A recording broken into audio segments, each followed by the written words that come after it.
ndio aanze, lazima ufike mwisho. Bwana asifiwe sana. Your end is the beginning of God. Yani mwisho waku nikio kiambiriria kia Ngai. Hallelujah. Utari urakinya mwisho ndariuka. Utari ureheria hinya waku, hallelujah, ndungiona wake. Bwana asifiwe sana. Kuria jikaraga enda turasiaga nake kogoti wa kanitha. Aranjira uria na bara nyingi na riu akinyite handu nake naigua tekurira. Ndiramwira one hindi wahitia. Ndiramwira ungienda Ngai akwariririe kira. Ungienda Ngai akwariririe kira. Na ungienda akurwirire eheria guoko gwaku. Bwana asifiwe. That is how God is. So I want us to have a prayer. Bwana asifiwe sana. Of total surrender. Bwana asifiwe sana. We have to keep on bowing our knee before the Lord. We have to keep on telling God you need him. Lazima tuendelee kuonyesha Mungu vile tunamhitaji in Jesus name. Hallelujah. Utakapogundua ukweli, hallelujah, itafanya Mungu awe nawe kila wakati. Hallelujah. I want us to make one prayer in Jesus name. Na ile ombi nataka tufanye. If you can start, you can start. I want you to tell God now, you totally surrender to him right now in Jesus name. Hallelujah. Hata kama ukuna uchungu uko na umepitia kwa sababu ya mambo umepitia, hallelujah, achilia Mungu uchungu wako, achilia Mungu mgumu wako. Oh, tell God you are here for him in Jesus name. Bwana asifiwe. Hallelujah. Na njia moja ya kuachilia uchungu, njia moja ya kuachilia watu, hallelujah, ni kuweka mzigo wote chini na kuachilia unayebeba na kumsamehe in Jesus name. Hallelujah.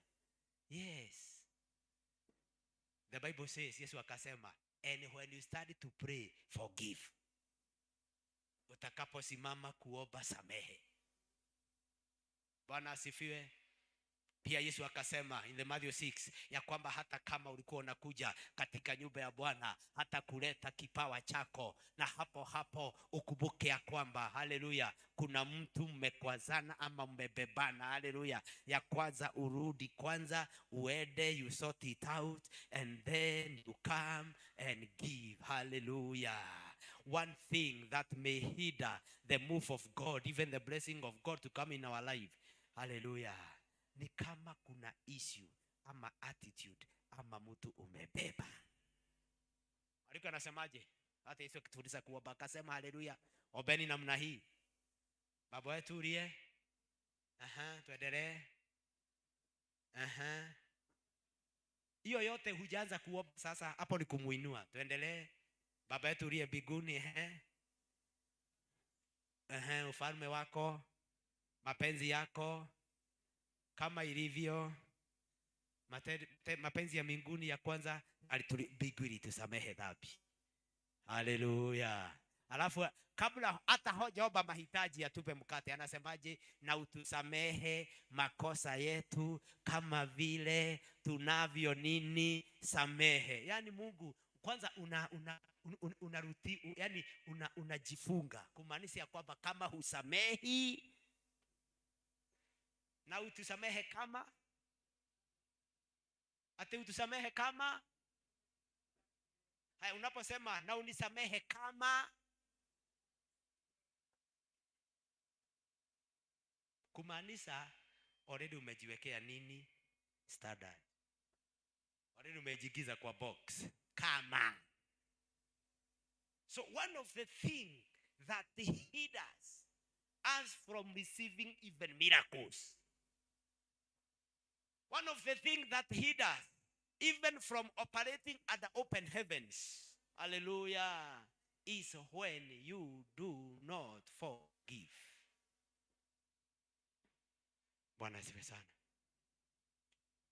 Siku moja Petero sijui ni mtu alikuwa amemkwaza mara nyingi, sasa alikuwa anataka ifike time fulani ajilipishe, akauliza Yesu, na je, Napaswa kusamehe mtu mara ngapi kwa siku?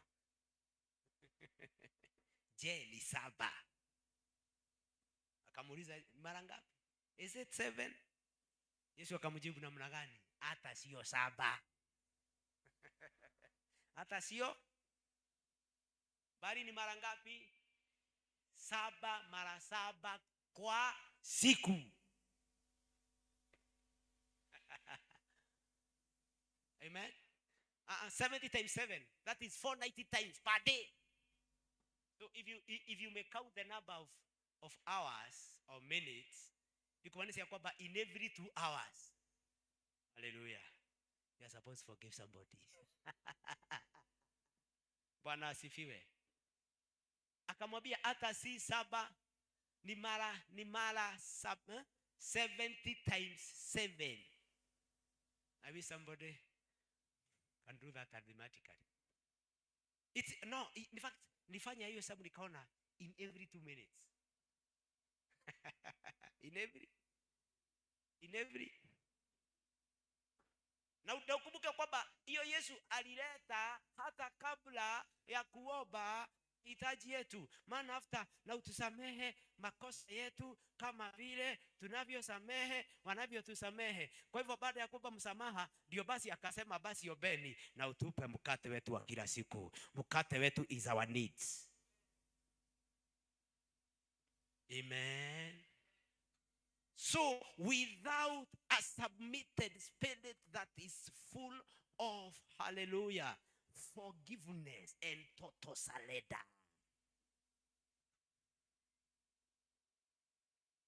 Najua hata ilibidi nijiulize ni mara ngapi hata mimi nakuja kanisani na sijasamehe. Bwana asifiwe. So I want us to make that prayer. Hallelujah. It you answer many things in this place. Blessed be the name of the Lord. Nataka tukaombe a prayer of total surrender to God. Bwana asifiwe sana. Hallelujah. Na msamaha wetu uwe kama wa Mungu. Msamaha wa Mungu uko namna gani? Msamaha wa Mungu uko hivi. Amen. Msamaha wa Mungu uko namna hii. Si mtu mmoja tusomee Psalms 32 verse 1. Forgiveness is key. Forgiveness is key. Najua nasikia mtu akisema nitwamuoheire no tutikariganirwo, bado kuna kasoro. Mimi nimsamehe lakini sijasahau. Mungu akikusamehe anasamehe na hata hakubuki kama ulikuwa mwenye dhambi tena. Psalm 32 inasema ya kwamba kubarikiwa ni yule mtu ambaye dhambi zake zimefanya nini? Zimesamehewa. Hebu tusomee. Okay. Blessed is the one whose transgression has been forgiven, whose sins are covered. Blessed is the one whose sin the Lord does not count against them. Kusamehewa yule mtu ambaye dhambi zake zimesamehewa na ambaye dhambi zake zimebatuliwa ama zimesamehewa, ambaye Mungu hata hesabu kuwa mwenye dhambi tena. Meaning when God has forgiven you, he has forgiven you. Anatoa mpaka record, anavuta mpaka record yote ya dhambi. Hallelujah. And that's why the Bible says when was in Christ Jesus, the old has gone and the new has come. He does not see you that sinner again, but for us. Hemu dorika na gorie kiruo miaka 20. Hemu tumio ririka na gorie kiruo mwaka wa mbere ahikio na miaka 9. Bwana asifiwe. Nitwamune ndamurekeire no ndigeriganirwo no. As long as you can remember, as long as you have the record, your forgiveness is not through. Sijui hii mambo imetoka wapi. I don't know who needs to forgive. Sijui. I feel there's somebody who needs to forgive somebody. In Jesus' name. Tusimame mbele za Bwana. Nataka tukafanye hiyo maombi in Jesus' name. Hallelujah. Somebody you need to forgive her. There's somebody who needs to forgive her. There's somebody who needs to forgive her. Hallelujah. Father, we give you praise. Father, we give you praise. Father, we give you praise. Somebody give you praise. Kwanza we mwenyewe abia jiachilie mbele za Bwana. Jiachilie mbele za Bwana. Surrender to God. Abia Bwana, umesalenda udhaifu wote, umesalenda weakness yote, umesalenda attitude zote, umesalenda every feeling you have. Kama uko na feeling yoyote concerning anybody, oh, surrender to God. Kama una bitterness yoyote concerning anybody, surrender to God. Kama una any offense concerning anybody, you need to keep it down in the name of Jesus. I want you to surrender every offense. Offense ni kukwazwa, offense ni kukwazwa, offense ni kukasirika. Hallelujah. Yesu akaona. Be careful that offense will come. There is nothing that can hinder the move of God in our hearts like carrying offense. Kubebana, to be offended, kukwazika. Hallelujah. In the name of Jesus, if there is anybody you need to forgive, forgive him now, so that God may forgive you, so that God may heal you, so that God may heal you. Oh, hallelujah, hallelujah. Wengine wetu ni kubeba watu, wengine wetu ni kubeba watu, wengine wetu ni kubeba offense. God forgives and forgets. Hallelujah. Forgive. Somebody may need to forgive a brother aliyekukosea. Somebody may need to forgive a sister aliyekukosea. Somebody may need to forgive even a mother. Hemodo ugaga nietigane mami, nietigane fafo taje kile. Hallelujah. You have to surrender. You have to surrender. Forgive him all. Oh, rebesa na to forgive. La sister aliyekukosea. Somebody may need to forgive. Submit yourself to God. Submit yourself to God. Submit yourself to God. When we submit to God, when we surrender, when we forgive, when we release, tunapoachilia kile kinafanyika, shetani anatoroka, shetani anatufuata kwa sababu tunabeba mizigo, shetani anatufuata kwa sababu tumebeba wetu wengine, shetani anatubeba kwa sababu tumebeba offense. Somebody surrender bitterness, somebody surrender hata mtu mwingine ila napaswa kuweka leo nikutane naye, nikiweka chini nikiweka chini offense, nikiweka chini bitterness in the name of Jesus.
To you, take my spirit, soul and body, and do it what you desire in the name of Jesus. Abia Mungu afanye na wewe vile anataka. Abia Mungu afanye moyo wako vile anataka. Ambia Mungu akafanye nafsi yako vile anataka. In the name of Jesus. Ambia Bwana apatie moyo wako upendo, wakupenda hata wale waliokukosea, wakupenda hata waliokukosea. In the name of Jesus. Rabasanda bayana. Lakabasanda rabayana. Lakabasanda rabasanda rabasanda rabasanda rabasanda. Some of us are victims of our own offenses. In the name of Jesus. Hallelujah. Hallelujah.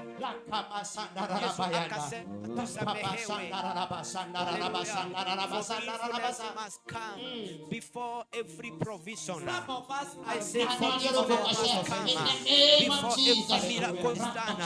Forgiveness must come before every healing takes place. In the name of Jesus. Hallelujah. Before every provision, some of us, I say, forgiveness must come before every healing takes place. In the name of Jesus. Hallelujah. Before every provision, some of us, I say, forgiveness must come before every healing takes place.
Already, even before the man of God comes, watakuwa already wameachiliwa na wamefunguliwa in Jesus name.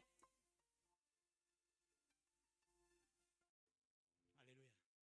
Carrying offense. Ati free from the devil and he will free from you.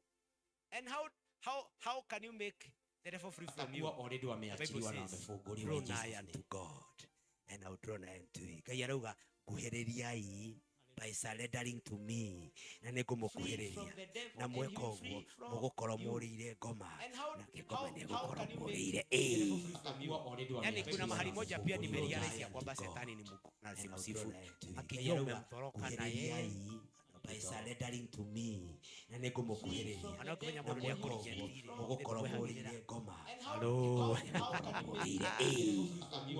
yani kuna mahali moja pia nimerealize ya kwamba shetani ni Mungu simsifu akija umemtoroka na yeye by surrendering to me shetani akitegua kwamba huyu amenikataa anafanya nini mugukoro murire ngoma one way hallelujah from the devil is first submitting all to God.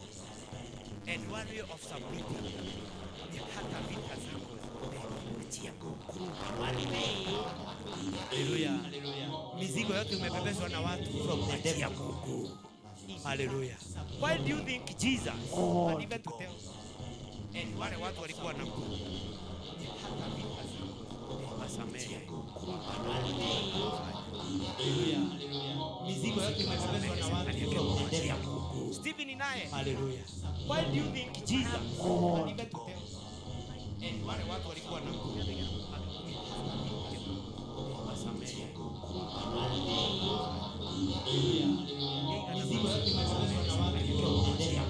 Stephen naye. Hallelujah. Now they're gonna make it Jesus. God bless you. And wale watu walikuwa na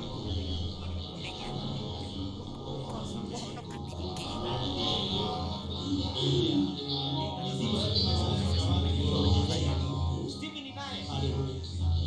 Now they're gonna make it Jesus. God bless you. This is what it's all about. Christian life is about forgiveness. You didn't hear me well. I say Christianity is about forgiveness. Wengine wetu nakwambia isipokuwa ni neema ya msamaha wa Mungu. Wengine wetu zile dhambi tumesamehewa na Mungu. Gai, koroga ini aroraga. Oi, we cannot even qualify to be here. But because of the forgiveness of sins, Bwana asifiwe. Am I speaking to somebody? Now for another 1 minute. Hallelujah. Ine kila kimakagia na Ngai. Rĩngĩ na nĩ wohete irio. No arakwĩra we orekanire. Na ndĩngĩ boga atari aroka kuhoya apology. Atari aroka gwĩka atĩa? Kuhoya apology. Atari aroka. Mwachilie. Hallelujah. Hey. Bwana sifa sana. If there is any hurt you have been carrying in your heart, it's not easy. Ndio maana maandiko yanakuambia yanatuambia we submit to what? What is to submit? In English, maybe let me somebody help me. I think I'll ask Carlo. What's the meaning of what submitting? Literally in English. It is to give over. Hallelujah. Am I speaking to somebody? To submit is to siku hizi si hata kuna vitu zingine tunajazanga online. Unabua submit. Yani umemaliza sasa tuma hiyo kuondokee. Iende kwa mwenye nataka aende. That's what submitting. Yani hiyo mzigo ni gumu, hiyo uchungu hizo vidonda alikuweka ni gumu. Lakini submit patia Bwana. Hallelujah. Anajua kubeba uchungu wote, anasema John kwangu nyinyi nyote ambao mmebebana na mizigo mizito, mizigo ya uchungu, mizigo ya kujeruhiwa, mizigo ya kutukandwa, mizigo ya guthirikania na gutujwo. Hallelujah. Ona gukijangwo mutwe. Hallelujah. Ona gutwika betrayed.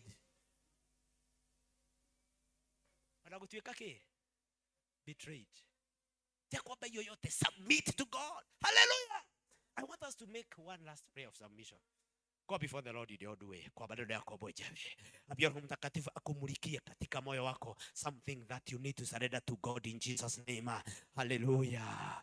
Hallelujah. When you know how to submit, when you know how to surrender your vitals to God, when you know how to surrender your pain to God, the devil will have no hold over your life. The devil will not have hold over your children. The devil will have no legal hold over your family, over your business in Jesus' name. Somebody open up your mouth and pray. Somebody open up your mouth and pray. Somebody, each one of us, we need to surrender. Each one of us, we need to submit to God. Each one of us surrender. We need to surrender to God in Jesus' name. Rabbi Sakayano, Baba katika jina la Yesu. Baba katika jina la Yesu. Nakabidhi hata roho yangu, hata nafsi yangu kwako. Yale ambayo siwezi Bwana, sababu yangu ya uwezo wako, napeana kwako. Napeana kwako. Rekesanda bayanda, rekesanda. Mungu natambua kwamba sina uwezo wa kujiongoza. sina uwezo wa kujibebea mambo. Bwana anakupatia, Bwana anakukapia. Rekesanda bayando. I surrender my life, I surrender my understanding, I surrender my thought, I surrender my knowledge, I surrender all, I surrender all, I surrender all, even every heart, even every offense before thee, in the name of Jesus. Roko baka sanda. Hey sanda rababa, leke sanda bayanda rabazaya, leke sanda bayando robozaya. Wengine wetu tumekataa kujipeana maisha yetu kwako na kwa kazi yako Bwana. Leo hii tuna submit maisha yetu. Nina submit maisha yangu ya utumie. Nina submit ujuzi wangu. Nina submit hekima yangu kwako. In the name of Jesus, I submit everything to you, oh Lord, that my Father do what you wanna want with me. Abia Bwana leo hii akafanye vile anataka na maisha yako. Abia Bwana leo hii akafanye vile anataka. Maisha yako si yako, maisha yako ni ya Mungu. Miaka yako si yako, miaka yako ni ya Mungu. Chochote chako ni cha Mungu. Mwachilie, mpatie yeye, mpatie mawazo yako, mpatie nia zako, mpatie attitude zako. Let everything of yours be surrendered unto him. In the name of Jesus. Baba, natabua ya kwamba you are the potter and I am the clay. Oh, hallelujah. Abia Bwana ya kwamba yeye ni muubaji na wewe ni nyungu. Mwambie akuumbe kama vile anataka, mwambie akuandae kama vile anataka. In the name of Jesus, God is willing to change somebody's life today. God is willing to transform somebody's life. God is willing to raise you from where you have been stuck. Ngai nĩarenda kwambararia mũndũ kumana na harĩa arakwamĩte. He mũndũ Ngai arenda kũruta harĩa arakwamĩte. Hallelujah. There are some things we need to release that God may take over. That God may take over. There are some burdens that we need to give unto God that he may take over. In the name of Jesus. Lord, I surrender. I surrender. Hallelujah. Hallelujah. I surrender all to you. Somebody sing if you know the song. I surrender all to you. Oh, somebody sing, say, I surrender. I surrender all to you. Let it come from your heart and declare that you surrender. I surrender all to you. Oh, I surrender, hallelujah. I surrender all to you. I surrender every offense in my heart. I surrender. I surrender all to you. I surrender every provocation to you, my Father. Declare I surrender. I surrender all to you. I surrender self-pride unto you, my Father. I surrender. I surrender all to you. I surrender even the bread of life to you, my Father. I surrender. I surrender all to you. Somebody say withholding nothing. Withholding nothing. Withholding nothing. Withholding nothing. Oh, withholding nothing. Withholding nothing. Say you are withholding nothing. Withholding nothing. I surrender. I surrender all to you. Oh, even if I have never been able to forgive my Father, I surrender. I surrender all to you. Withholding nothing. Withholding nothing. Repeat, withholding nothing. Withholding nothing. Withholding nothing.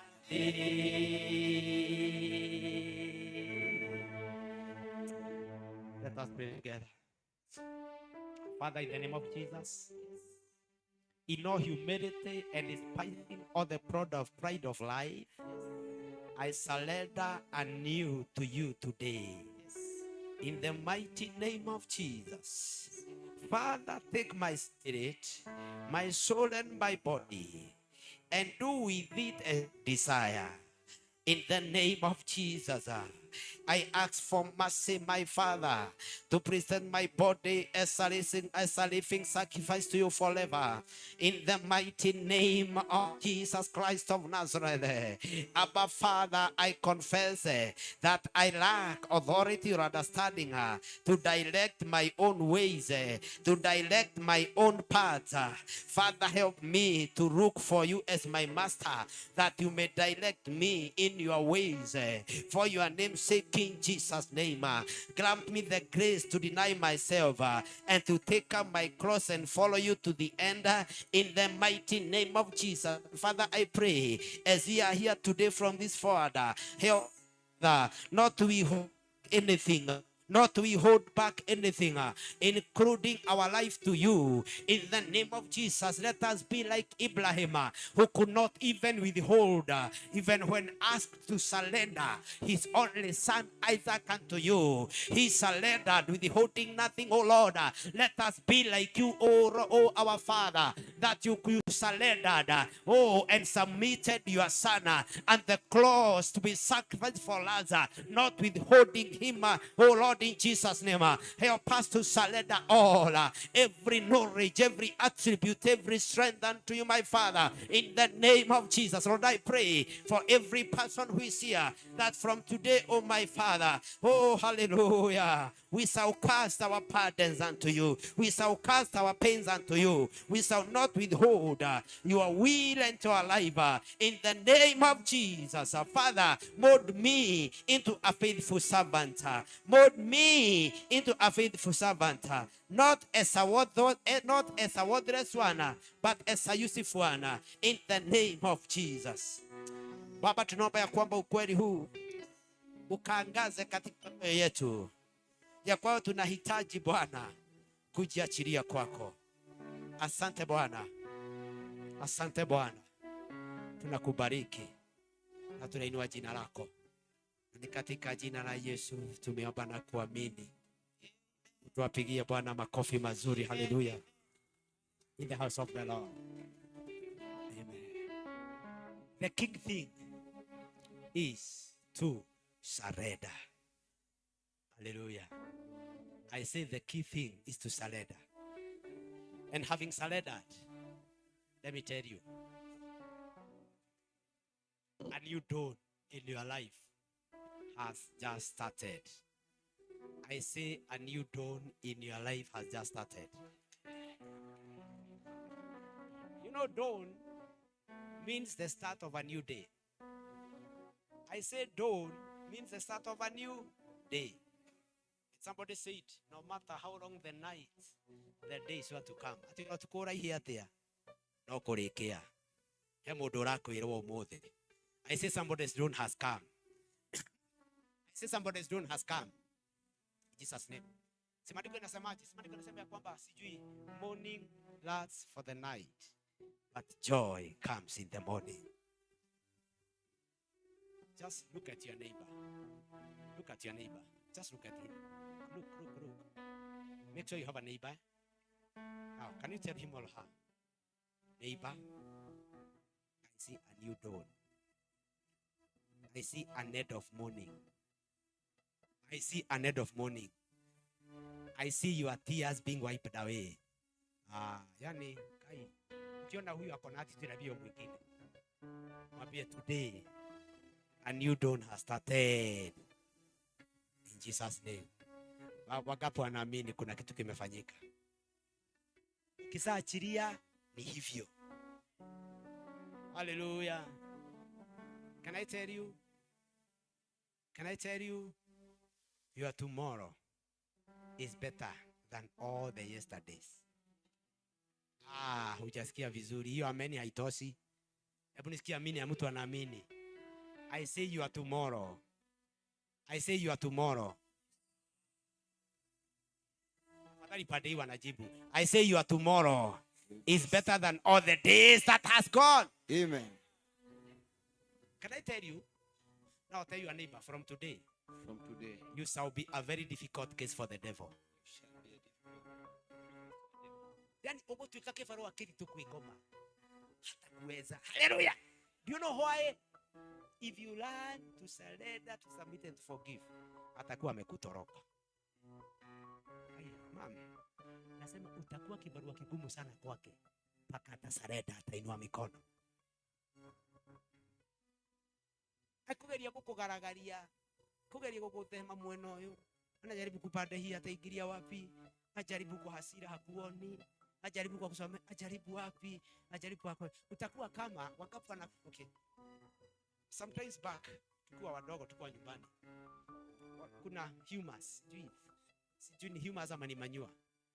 Katika manure kulikuwaga na a particular beto inaitwa bito getingoro, is getingo kind of. Yako na kimufira. Nakumbuka. Turake. Kigarwana.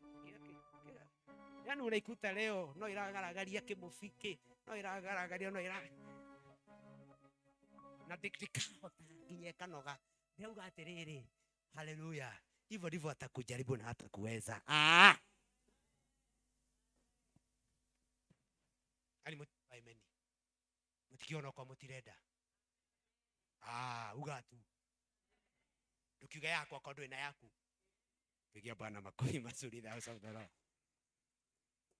Hallelujah. And for that reason, why don't we praise God with two very hot numbers? Yani, nasema tusifu Bwana kwa nyimbo mbili, tusimame. Hallelujah. Tusimame, keyboardist tupatie. Hallelujah. Amen. Praise team, tuchukue mics. Quickly. Hallelujah. Amen. Maana sifa hufungua milango. The Bible says that God dwells in the praises of his people. Hallelujah. Nimeliarisi katika maandiko hakuna kitu kingine kinafanya Mungu aamke isipokuwa sifa. Maandiko yanasema kwamba God dwells in the praises of his people. Hallelujah. Daudi akasema ya kwamba anaomba mara 3 kwa siku lakini anasifu mara 7. Hallelujah. Hey. Kwa hivyo tuwe tayari tupe sifa 1, 2, 3 as we invite the oracle of God in the house today.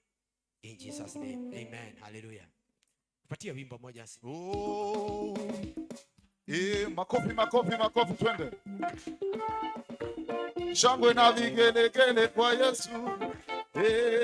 Athena, who has the final say? Jehovah, the final say. No. We cannot praise our God like that. Please. Tafadhali. Cut. Excuse me, we cannot praise our God like that.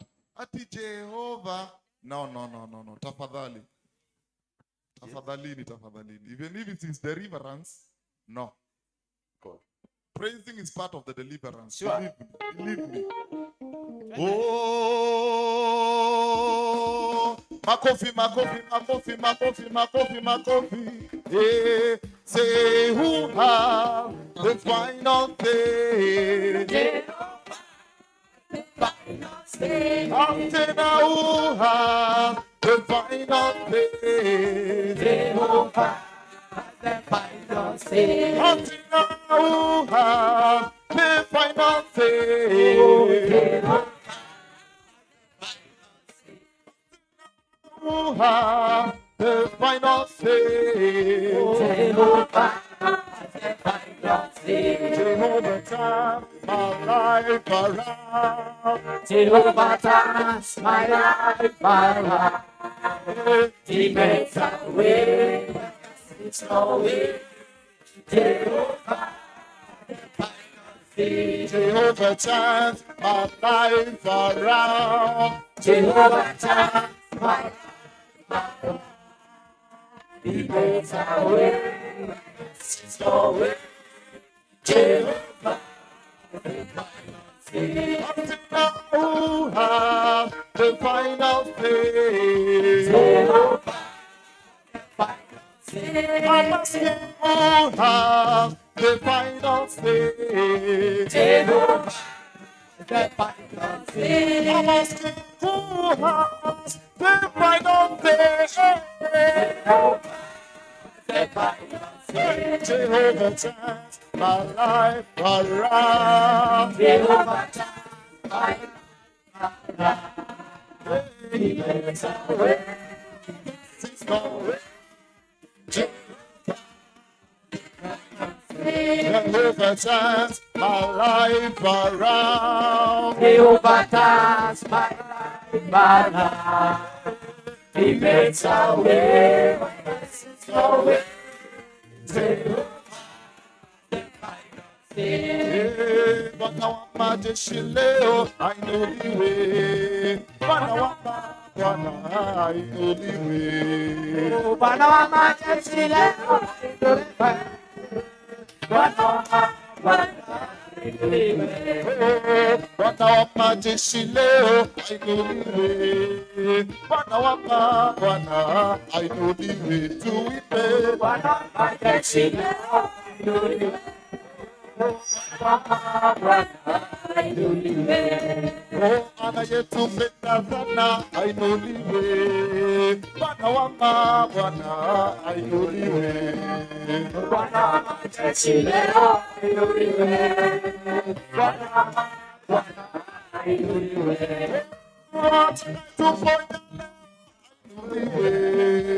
Bwana wa Bwana ainuliwe. Bwana wa majeshi leo ainuliwe. Bwana wa Bwana ainuliwe.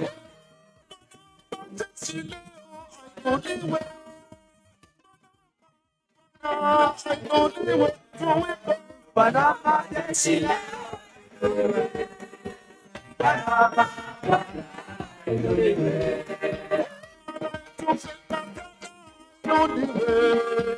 Bwana wa Bwana ainuliwe. Bwana wa majeshi leo ainuliwe.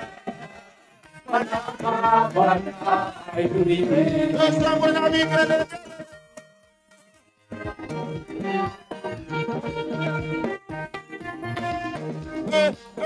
Mwambie Farao anipeleka, akitarudi tena Misri naenda Kanaani. Mwambie Farao nimeokoka, sitarudi tena Misri naenda Kanaani. Mwambie Farao anipeleka, akitarudi tena Misri naenda Kanaani. Mwambie Farao nimeokoka, sitarudi tena Misri naenda Kanaani. Mwambie Farao anipeleka, akitarudi tena Gilgal naenda Betheli.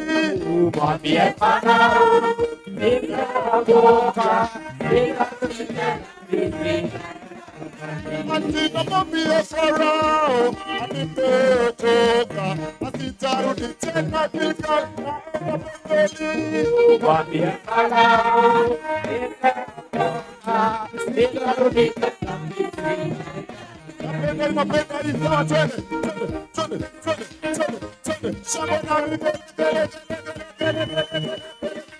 Hebu sikia, sikia, sikia.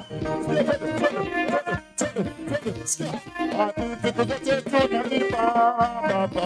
Yesu ni Bwana, Hadithi zote tunaimba Baba. Yesu ni Bwana, Tunaimba Baba. Yesu ni Bwana, Hadithi tunaimba Baba. Yesu ni Bwana, Hadithi tunaimba Baba. Yesu ni Bwana, Tunaimba Baba. Yesu ni Bwana, Ibadilisha Baba. Yesu ni Bwana, Ibadilisha huyu Yesu. Yesu ni Bwana, Nipope kukuliko. Yesu ni Bwana, Nipope kukuliko. Yesu ni Bwana, Ibadilisha Yesu. Yesu ni Bwana, Ibadilisha huyu Yesu. Yesu ni Bwana, Tunaimba Baba. Yesu ni Bwana, Tunaimba Baba. Yesu ni Bwana, Tunaimba ukopini. Yesu ni Bwana, Tunaimba wakisujudu. Yesu ni Bwana, Ibadilisha Yesu.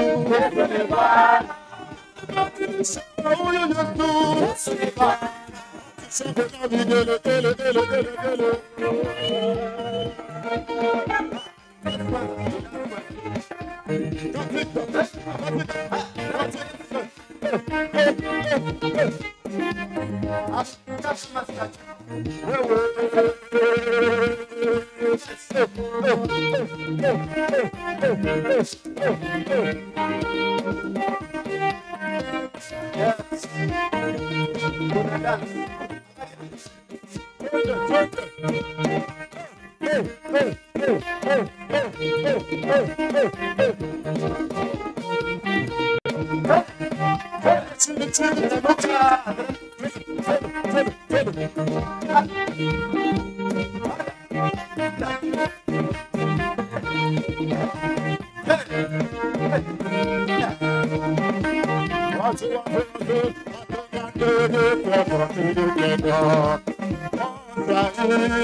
Avete matana.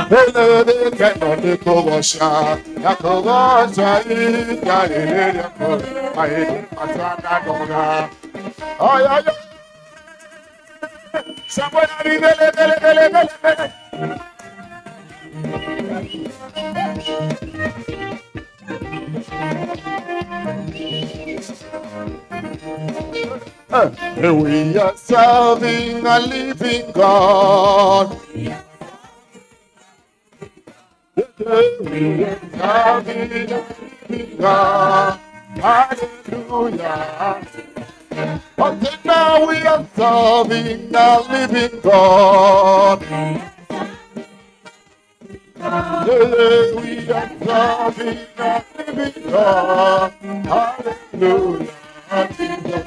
Until now we are serving who changes not.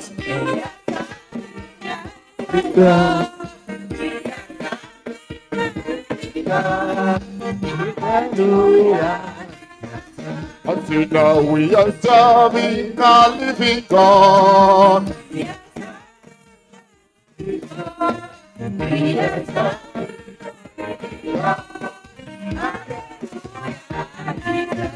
Until now we are serving who changes not.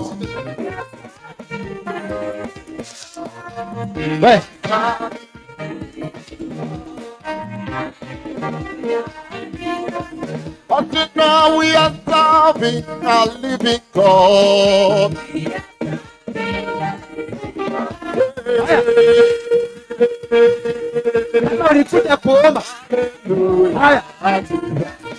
Until now we are serving a living God.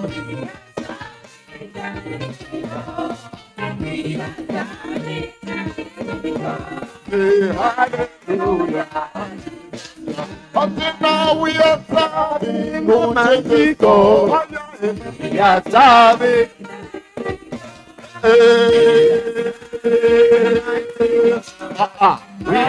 Hallelujah.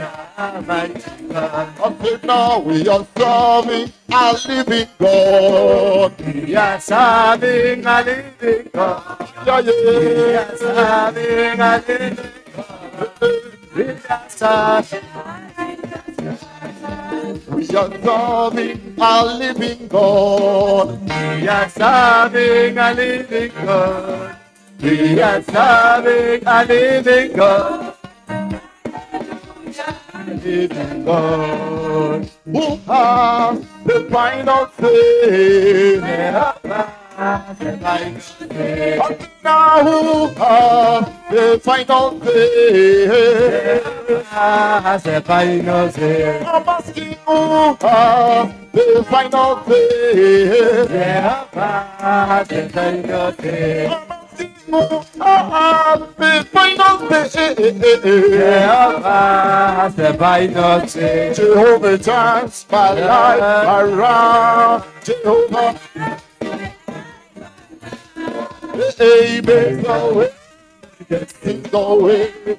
Jehovah has the final say. Who has the final say?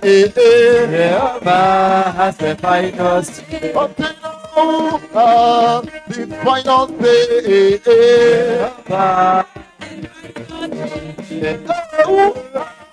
The final say. The final say.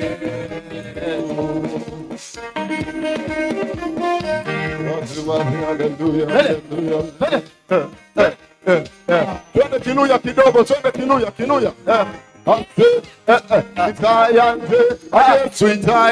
Hallelujah.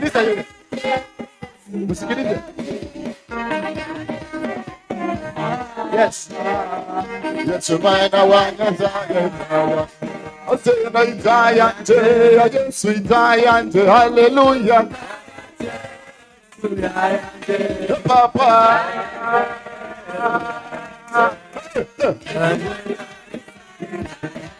Osena mulina wante, Yesu mulina wante. Hallelujah. Papa. Haya, kama kunya muluya. Hebu twende. Mabera. Anatupenda, Yesu anatupenda. Hallelujah.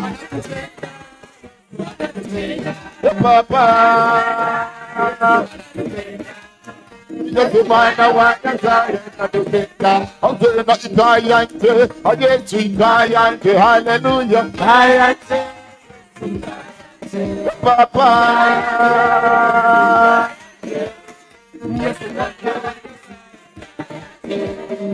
Wanu wadika Yesu.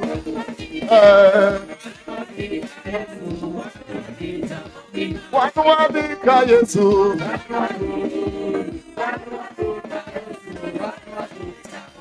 Adoni tomkodi kanyo. Hallelujah. Papa tomkodi kanyo. Hallelujah. Wanu wadika Yesu. Yesu, wanu wadika mokima. Wanu wadika Yesu. Wanu wadika. Hallelujah. Wanu wadika Yesu, wanu wadika mokima. Mama tomkodi kanyo. Wanu wadika. Hallelujah. Wanu wadika Yesu, wanu wadika mokima. Wanu wadika Yesu. Wanu wadika. Hallelujah. Wanu wadika Yesu. Wanu wadika. Wanu wadika Yesu, wanu wadika mokima.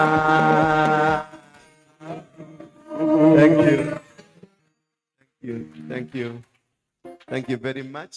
Now, we may be seated. Father, we thank you, we give you honor and glory. I worship you this wonderful morning because of your greatness and the love that you have for us. Thank you for being faithful to us, for having given us another chance to come and worship you. It is not in vain. It isn't a coincidental, but you planned today we will be here. You planned that we will worship you. You had planned that we will come and lift up your name. We are here just to glorify you, nothing else. We're not here to seek your favors. We are not here to come and buy miracles. We have not come here because there is something we want from you. We just want to glorify you. We just want to say, you are the Lord. You are the Master. You are the King of kings, the King of glory. None but you to be worshipped. You are the only God. We worship you, Father. We give you honor. Give us direction. Father, I come against every demonic power, every demonic pattern, every demonic arrangement, every demonic whispering in this ministry, in these families, in my life. I come against it in the mighty name of Jesus Christ. But as I speak to set these people free from captivity of any form of demonic attacks in their life. In Jesus' name, I do pray. Amen. Ngari, toa echo. Too much echo. Habari zenu? Hamujajua mumehama. Mapasta wa hapa. Have you not? Hamjarealize tulihama? Anakuta mmepanga roho moja tu ya viti hapa. No, it's so discouraging. So disgusting. You need to know you migrated. Egypt mentality is very dangerous. you'd rather be in Egypt but not having an Egypt mentality. Because Egypt mentality, it is the one that killed the Israelites. It is not the Egypt that killed the Israelites. Did you know that? It is the mentality. Ile nini bado being in Egypt, it is what that made all the children of Israel to die in the wilderness. Hata afadhali wangekuwa, because they asked Musa, ni kwa nini si tungekufia huko? Huko hakukuwa na kaburi. Because they were better there. They were better in Egypt than when they carried the mentality. We fail not because of where we are. We fail because of the mentality. That spirit that follows you, it is more dangerous than living in that spirit. Because it is following you because you are running away. It is following you because you are running away. They want to capture you back. But when they are with you, they are comfortable with you. Wakati umeokoka, that is when the devil will pursue you in a vigorous way. Wakati mulikuwa na wao, ulikuwa kwa bao, ulikuwa nafanya usherati, ulikuwa nafanya vitu zingine, they don't care because they own you. They manipulate, they control you. But the day you get out of them, they will fight to hold you back. Bwana Yesu asifiwe sana. And that is why many people unajikutanga, unauliza, kutoka niokoke, I needed a high. Kutoka niokoke, ndio ni vita zilianza. Kutoka siku ile nilikuja apostle ukaniombea, ndio vita zililipuka. Because previously mulikuwa home. The devil was your friend. Hakuwa anashughulika because ulikuwa home. Lakini wakati uliingia kwa vita kumbomoa atoke kwa nyumba, that is when they started fighting you. And that is the most important thing. Give me a high. That's the most important thing that we need in life to understand. When you start a process, this process inakuanga na vita zake. Na vita za process si kama vita za settlement. Settlement ni kule ulikuwa umekaa, comfortability. Kule ulikuwa na comfort. Kule ulikuwa unaishi vizuri, ulikuwa unakula vizuri. Mapepo yalikuwa yameprepare gala lako la kukula. Mapepo yalikuwa yameprepare nyumba yako ya kuishi. Mapepo yalikuwa yameprepare maisha soft. Lakini wakati uliambia mapepo sasa nimeondoka, mwambie Farao nimeokoka. Mwambie Farao, ndio afanya nini? Wamchokosa Farao. Wamwambie Farao kutoka sasa mimi si mateka wa kwako. Farao wewe ndio ulikuwa unachunga ng'ombe zake. Farao wewe ndio ulikuwa unachunga watoto wake. Farao wewe ndio ulikuwa unachunga na kufanya kazi zake. You've been a slave of Farao. Sasa unamwambia Farao aende akachunge ng'ombe zake. Unamwambia Farao aende akaoshe masufuria. Unamwambia Farao aende akafyeke compound yake. Now Farao anajua I don't have any other slave apart from this one that is going. Bwana Yesu asifiwe sana. Pharaoh will not let you go. Pharaoh will not let you go. Will fight to hold you back. Will fight to contain you. And that is where we fail. We don't fail at the beginning. We fail in the middle. Bwana Yesu asifiwe sana. Ndege ambayo inaanguka ikipaa na ile inaanguka wakati ina land zinapatikana. Lakini ndege ambayo inaanguka ikiwa kule juu kabisa kama ya mteja haiwezi kupatikana. Bwana Yesu asifiwe sana. Sio kama mnanielewa? Haiwezi kabisa. You rather remain ukiwa msinzi, mwizi wa shetani, you rather remain there kuliko utoke kisha uwe unaenda kuchovya zari ya huko ukiwa katikati kule. Bwana Yesu asifiwe sana. In the kingdom of heaven there is no middle ground. Hakuna middle ground. Hakuna. My friend, you must be either here or the other side. The middle ground belongs to the devil. God will never share his glory with anything. The middle ground means that you are not decided. And you die. People don't die at the beginning. People die at the middle ground. Hallelujah. Spiritually, it is the middle ground that will destroy you. The children of Israel were comfortable wakati walikuwa Egypt. They were eating. They were living. Walikuwa na nyumba zao. Walikuwa na kila kitu walikitaka. Waliendesha magari. waliishi maisha mazuri, walipendeza. Lakini the day they decided to move, poverty ikawafuata. The day they decided to move, magonjwa yakawafuata. The day they decided to move, wakaanza kufuatwa because the devil didn't want to lose them. He will cause everything to make sure that you feel whatever you are doing is wrong. He will cause you to feel a lot of pain, to feel like, hii maombi nilienda. Hii maombi si mzuri. Tangu niombe na huyu apostle ndio ni mashida zimeasha. Watu wote wamenitoroka. Watu wameniwacha. Nimeumwa mguu sana kuliko bereni. Kwani kulikuwa na setback. Hallelujah. Ndio bwana yangu alikuja mizigo na akaenda. Ndio siku hiyo ndio nyumba ilikuja ikafungwa. Yes. It will be closed because those are things of Pharaoh. We came and removed Pharaoh in your life. So Pharaoh is taking his properties away from you. Because you can't go. Wakati walijaribu wana wa Israeli walijaribu kutoka na vitu, walipigwa vita and they could not have been able to carry anything. Hawangeweza. Because walikuwa kwenye safari, waliambiwa muache twende, safari ni ya siku 8. They didn't carry anything. That is why God's grace had to move with them. And God decided to give them manna and to make sure that their clothes hazikuraruka. Hakuna mahali tumeambiwa wana wa Israeli walivaa nguo za matambara. Na huko kwenye hatuoni mahali kuna duka, hatuoni mahali kuna wholesale, hakuna mahali kuna kampuni ya kutengeneza manguo. Meaning hizo nguo waliishi nazo. They stayed with them because the grace of God was upon them. When you surrender and you decide enough is enough, then God's grace will carry you. Bwana Yesu asifiwe sana. So it is once you decide, let me move, just move, the grace of God will move with you. But if you decide to move the body and remain the spirit and the mind back, then the struggle, you are going to die in the wilderness. That is what killed all the children of Israel in the wilderness. None of them that came from Egypt, ambaye alienda Canaan, apart from Joshua and Caleb. None of them. Mwenye alitoka Egypt, none. Bwana Yesu asifiwe sana. They all perished. They all died in the wilderness.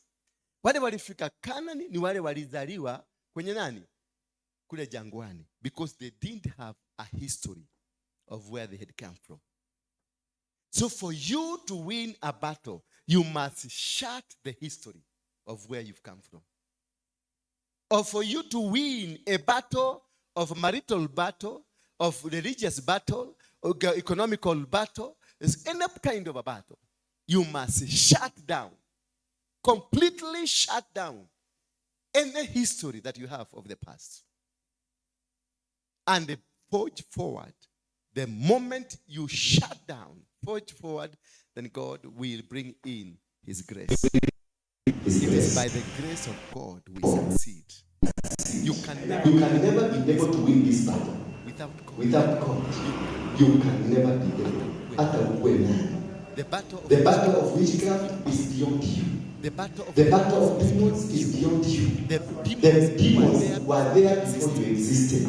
The demons they have their master, Lucifer, whom they communicate, who guides them. Lucifer was there before Christ. Lucifer is not worried of how you look like. He's not worried that I'm an apostle. Lucifer does not care. He knows the Bible better than me. He knows the word better than me. He knows even God. He walked with God. He lived with God. Mimi hata sijaenda huko nikaona Mungu. He knows he is not scared. Ati Bwana asiwe, Bwana asifiwe. Mimi nimeokoka. He is not cared about that. What he is scared of is your relationship with God. And that is all what he wants to destroy in you. The relationship. Because the relationship is maintained by a prayer. The moment you have a continuous prayer in your life, you give a continuous fire against Lucifer. So that is the only thing that will scare him. If you continuously pray, if you continuously remain in a good relationship with God, that will make Lucifer, the devil, whatever you call him, you will make him scared and he will run away from you. But the day you stop praying, the day you stop having a good relationship with God, then it means you have opened a floodgate for him to find a space in you. And because they know you are running away, they will make sure they have destroyed you. That is why you see, you would have rather be mlevi wa kawaida, uendelee kule baa ulikuwa, kuliko ile kuokoka uliokoka, alafu karudi huko. They destroy you completely. When I got saved and moved out. But I moved in again. I went back to them. Na nikaanza kukunywa pombe. Nikaanza kufanya usherati. And I became super in drinking. Now, what led me after that? I suffered. Nilikunywa mpaka nikakuwa addict. Nilikunywa mpaka nikajikojorea. Nilikunywa mpaka nikajikunilia. Nilikunywa mpaka nikakunia kwa kitanda. Previously, I used to drink, but I never found myself in that. Previously, kabla sijaokoka, nilikuwa nakunywa. Nilikuwa natengeneza karobo kwangu kwa nyumba tunakunywa. Kulikuwa na mtungi ya mratina kwa nyumba yangu mzuri. Inatengenezwa na okay, kitu tamu. Lakini sikuwahi kukunia kwa suruali. But the day niliokoka, alafu tena nikarudi kule nyuma, nilikunywa mpaka nikakunywa zile za mabatini. Ule vuvuzela atakwambia mabatini ni gani. Nilikunywa mpaka nikatetemeka. Asubuhi nikiamka nilikuwa natetemeka. Mpaka nishike tu, niguzishe ulimi kakitu kadogo ndio nirudi hai, nitoe loko. Nilikunia kwa suruali, natembea tu, nasikia kuna kitu imeanguka pale chini, kuangalia naona ni mafi. Hata sikujua imeanguka namna gani. That is how the devil will deal with you. That is how the devil will make sure amekumaliza, amekuangamiza, amekuteketeza, amekuharibu, so that you don't make that move. According to them, it is a silly move. Bwana Yesu asifiwe sana. According to them, it's a silly move that you've made. And they have arrangement to make sure that person does not come. Make sure that person does not come back again. Praise be the name of God. And that is the most important thing that you need to understand. That you need to know the kind of battles that you are in. The kind of situations that you are in. When you sincerely get to understand, when you sincerely come to Jesus, when you sincerely surrender to God, there is a battle associated to it. And this battle is a battle of a journey. It is not a battle of settlement.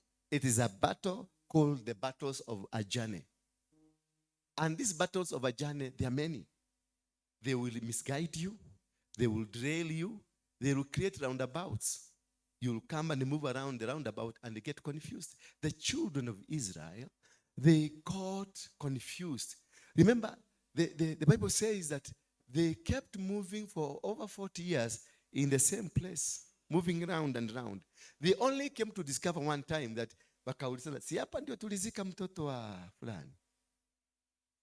That is when, and Israel is not bigger than Kenya. Israel is not even bigger than Nairobi.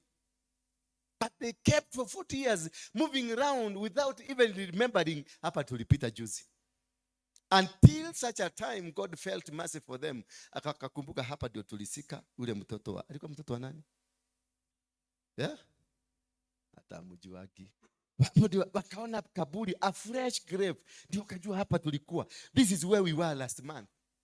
And then that is the time they discovered we've been moving around. And that is as a result of moving back. Wakati wowote ukirudi nyuma, you will be caused to move round. Utakuwa ukikataa mambo ambayo God will be speaking to you but you will be refusing. God will be saying something to you but you will still be fighting.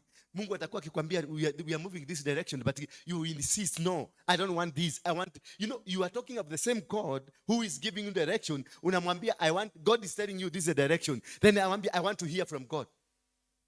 Hallelujah. You can't even be able to understand the voice of God because you are totally confused. You are lost. Until such a time when you lost completely that way, utakuja kupata you are time late. Time yako imeenda. Masaa yako imeisha. And that is now, wakati masaa imeisha ndio shetani anakurelease. When you have 5 minutes to go. ndio shetani anakulilisi na anakuachilia macho yako inaona. Unaanza kuangalia unachua kai. Ukiangalia masaa, sasa unaambiwa ufanye kazi ya miaka 10 na 5 minutes ambazo zimebaki. Uliona Uhuru akifungua barabara akiwa na 2 months to go. Anafungua barabara usiku, kesho inafungwa.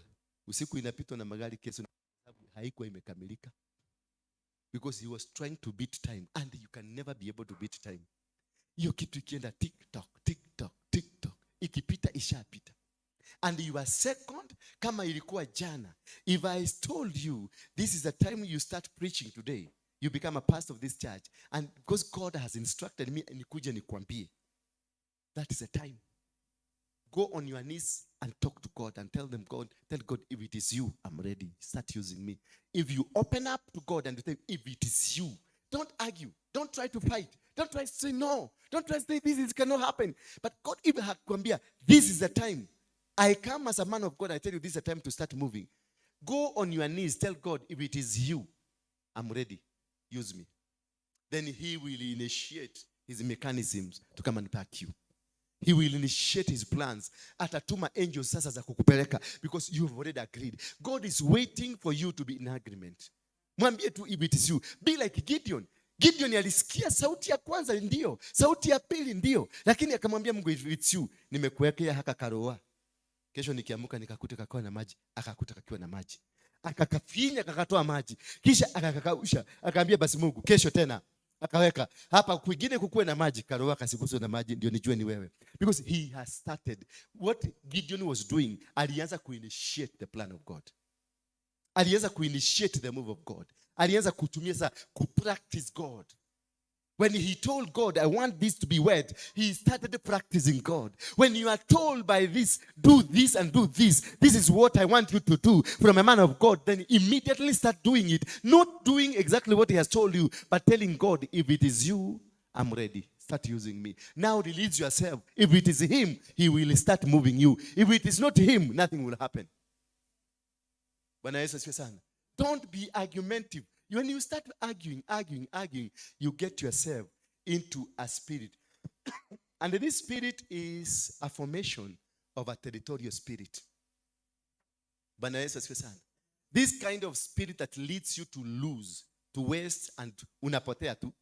Mpaka unakufa ukingangana tu mimi ni Mkristo. Unakufa ukingangana mimi ni mnabii. Unakufa tu ukingangana mimi ni prophet. Unakufa tu ukingangana mimi ni mwinjilisti mkubwa. Unazeeka tu ukisema mimi ni mwinjilisti, ama mimi ni mke, ama mimi ni mume. Utazeeka tu ukingangana tu. Lakini because what? Because you are under a territorial evil arrangements that will not release you. Territorial evil arrangements ndio zinakamata baraka zetu, ndio zinakamata utajiri wetu, ndio zinakamata kila Mungu ametubachilia. Mabwana zetu wanakamatwa na territories. Wake wetu wanakamatwa na territories. Biashara zetu zinakamatwa na territories. Nguvu zetu zimekamatwa na territories. When you discover that you are always, siku moja uko hapa, siku nyingine uko hapa, siku ya tatu uko nyuma, unaanza kupinga ile kitu ulikuwa umekubaliana nayo. You are arrested, you are under arrest, you are under a captivity of a territory. Zinaitangwa territorial evil spirits. Those they will make sure you don't succeed. But if you decide to live with them, they will give you the comfort you want.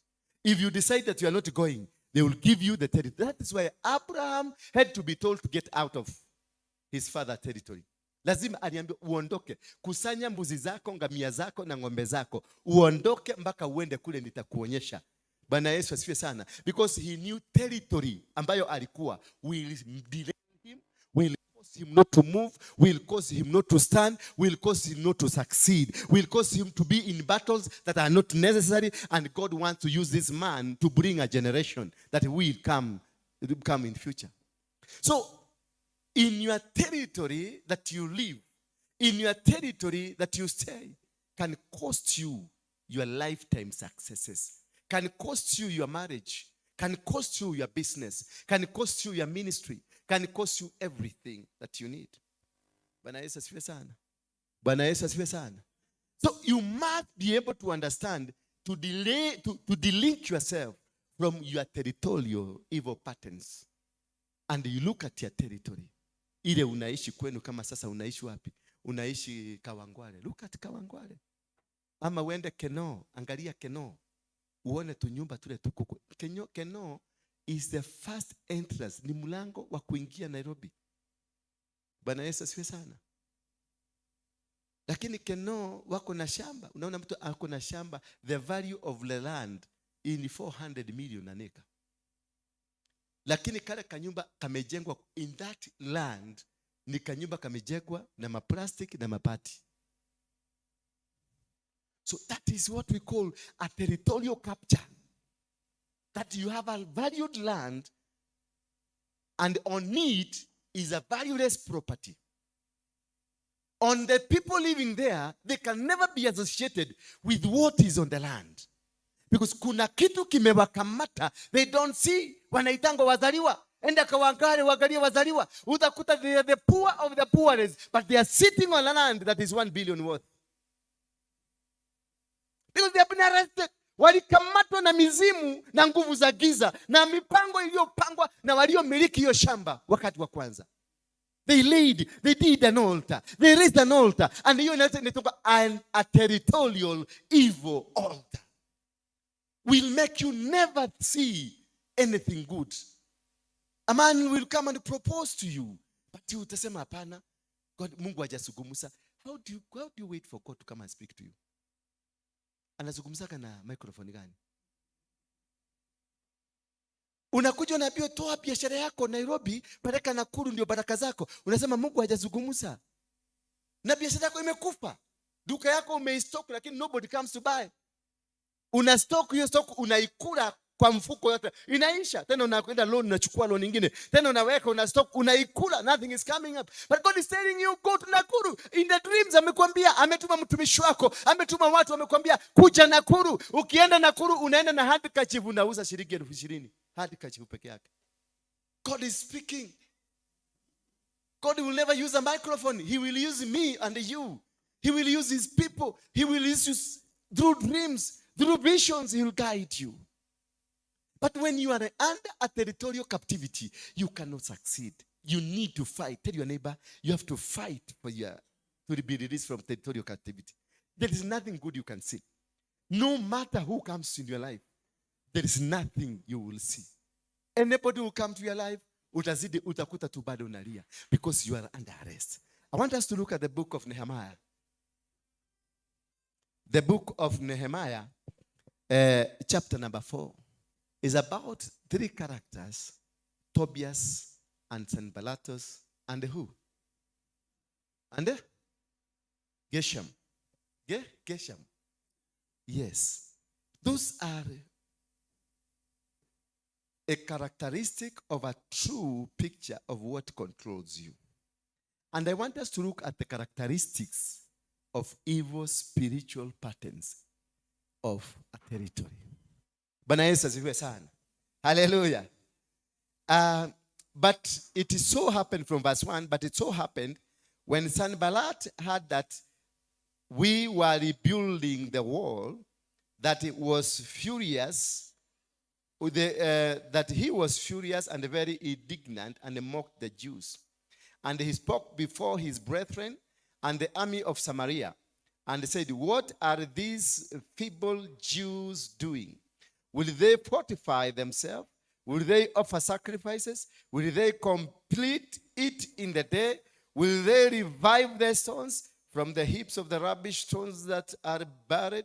Now Tobiah and the Ammonite was besides him. And he said, whatever they build, even if fox goes up on it, he will break down their stones wall. Hallelujah.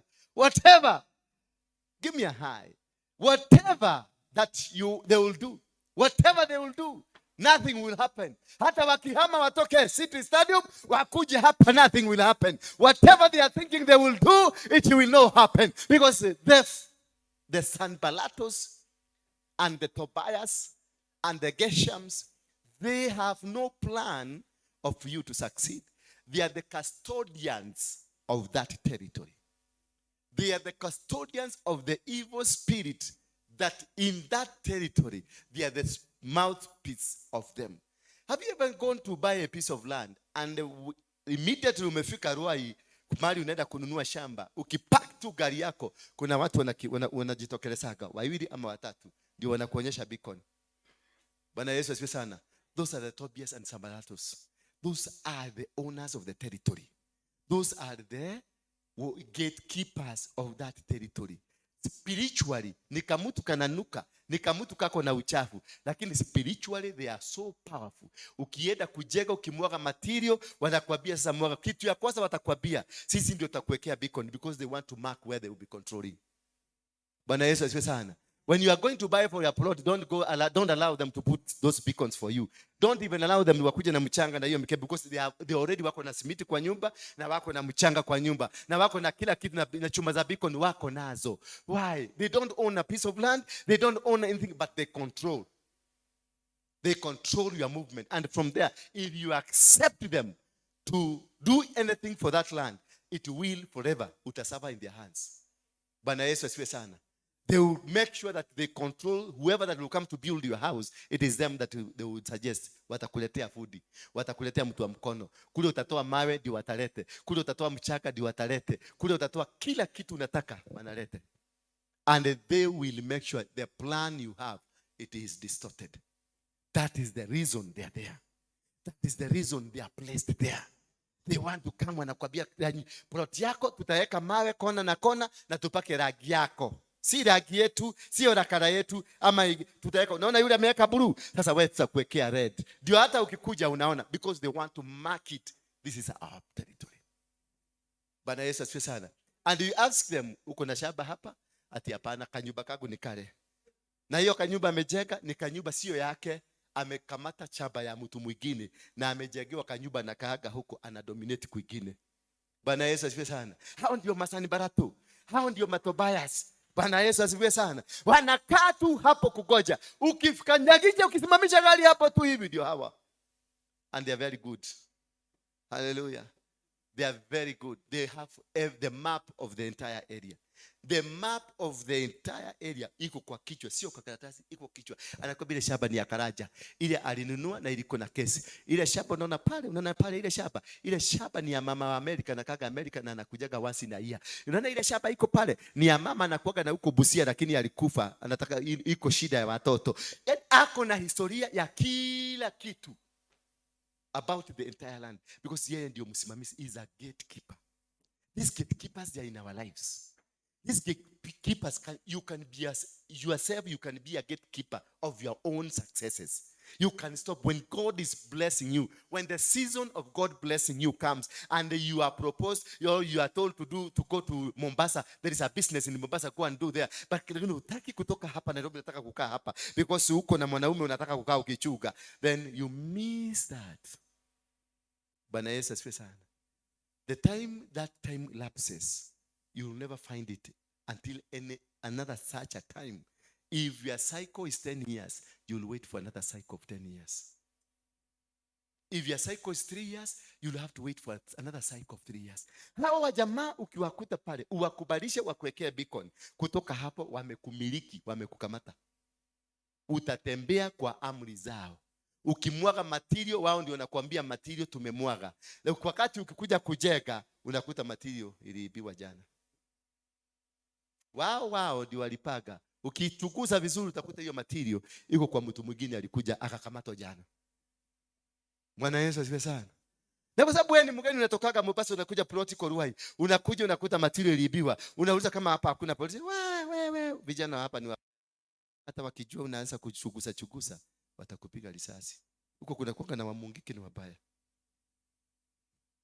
Sasa ukisikia kuna kwanga na wamungiki ni wabaya, unakunja tu mkia, unarudi Mombasa. Anakwambia ile kitu utafanya mzuri, ndio hizi vitu zisiibiwe tena.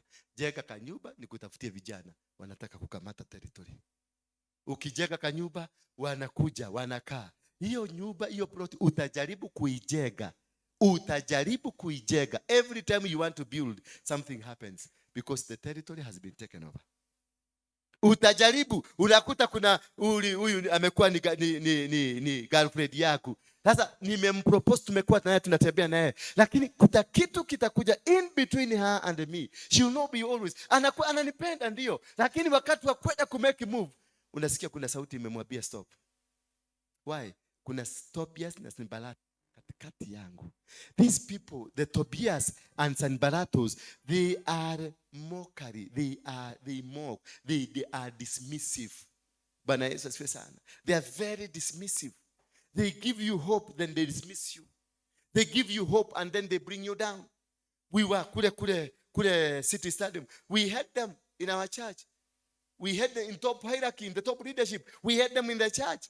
Ndio walikuwa nasema kama hii kanisa hatujajaza, tunaenda ile kubwa kufanya nini?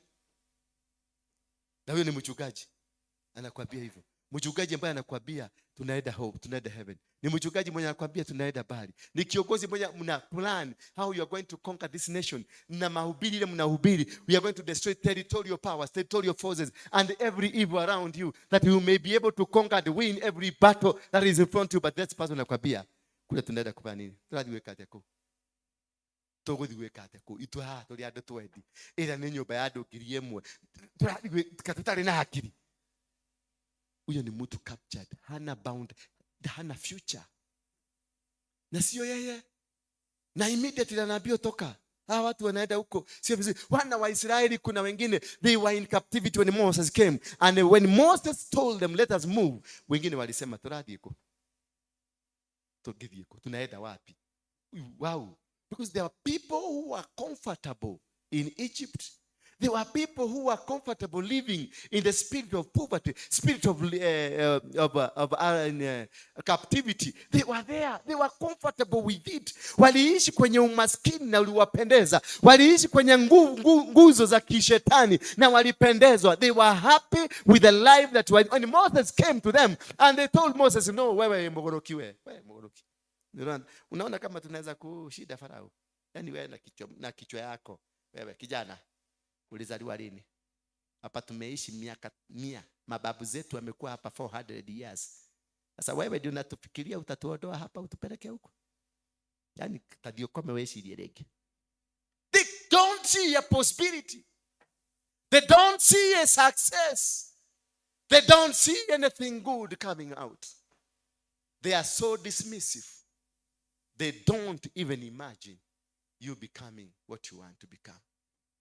And when you allow them to be in your life, they will either throw you down, they will either make you not have the faith of moving forward, or if you are high alert, you will be able to move and succeed.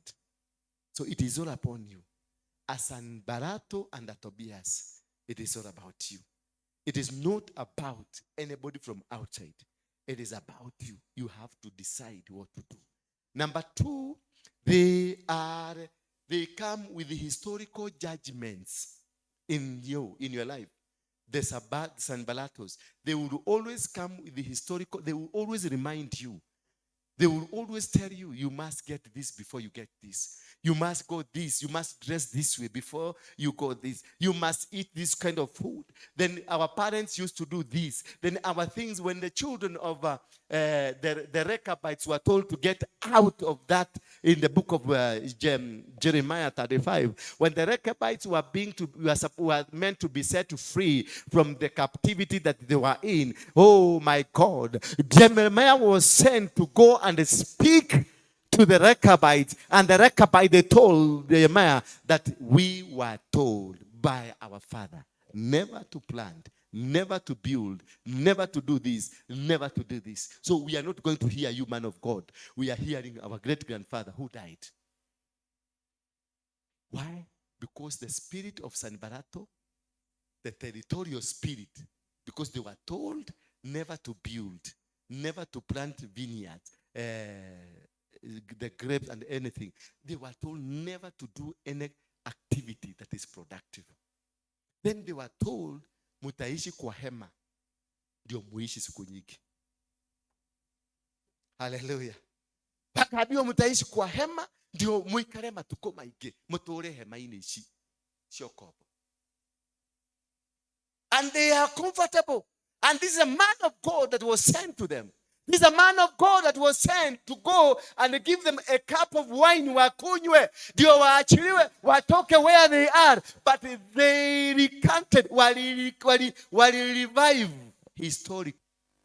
the history of their grandfather. Twerirwo tutikanarime mithabibũ, twerirwo tutikanake, twerirwo tutikanagie na indo, twerirwo tuikarage hema-inĩ tuture matuko maingĩ gũkũ bũrũri-inĩ wa ageni. Hallelujah. It is our neighbor Waruinge. The grandfather said, and today they stuck to the word of the grandfather. But when God came through Jeremiah, they refused to hear God. They completely said no. We were told by our father never to drink, never to do this, never to do this. So who are you? Who are you? Unakuja kutuambia tuhame. We are not going. We are not doing it.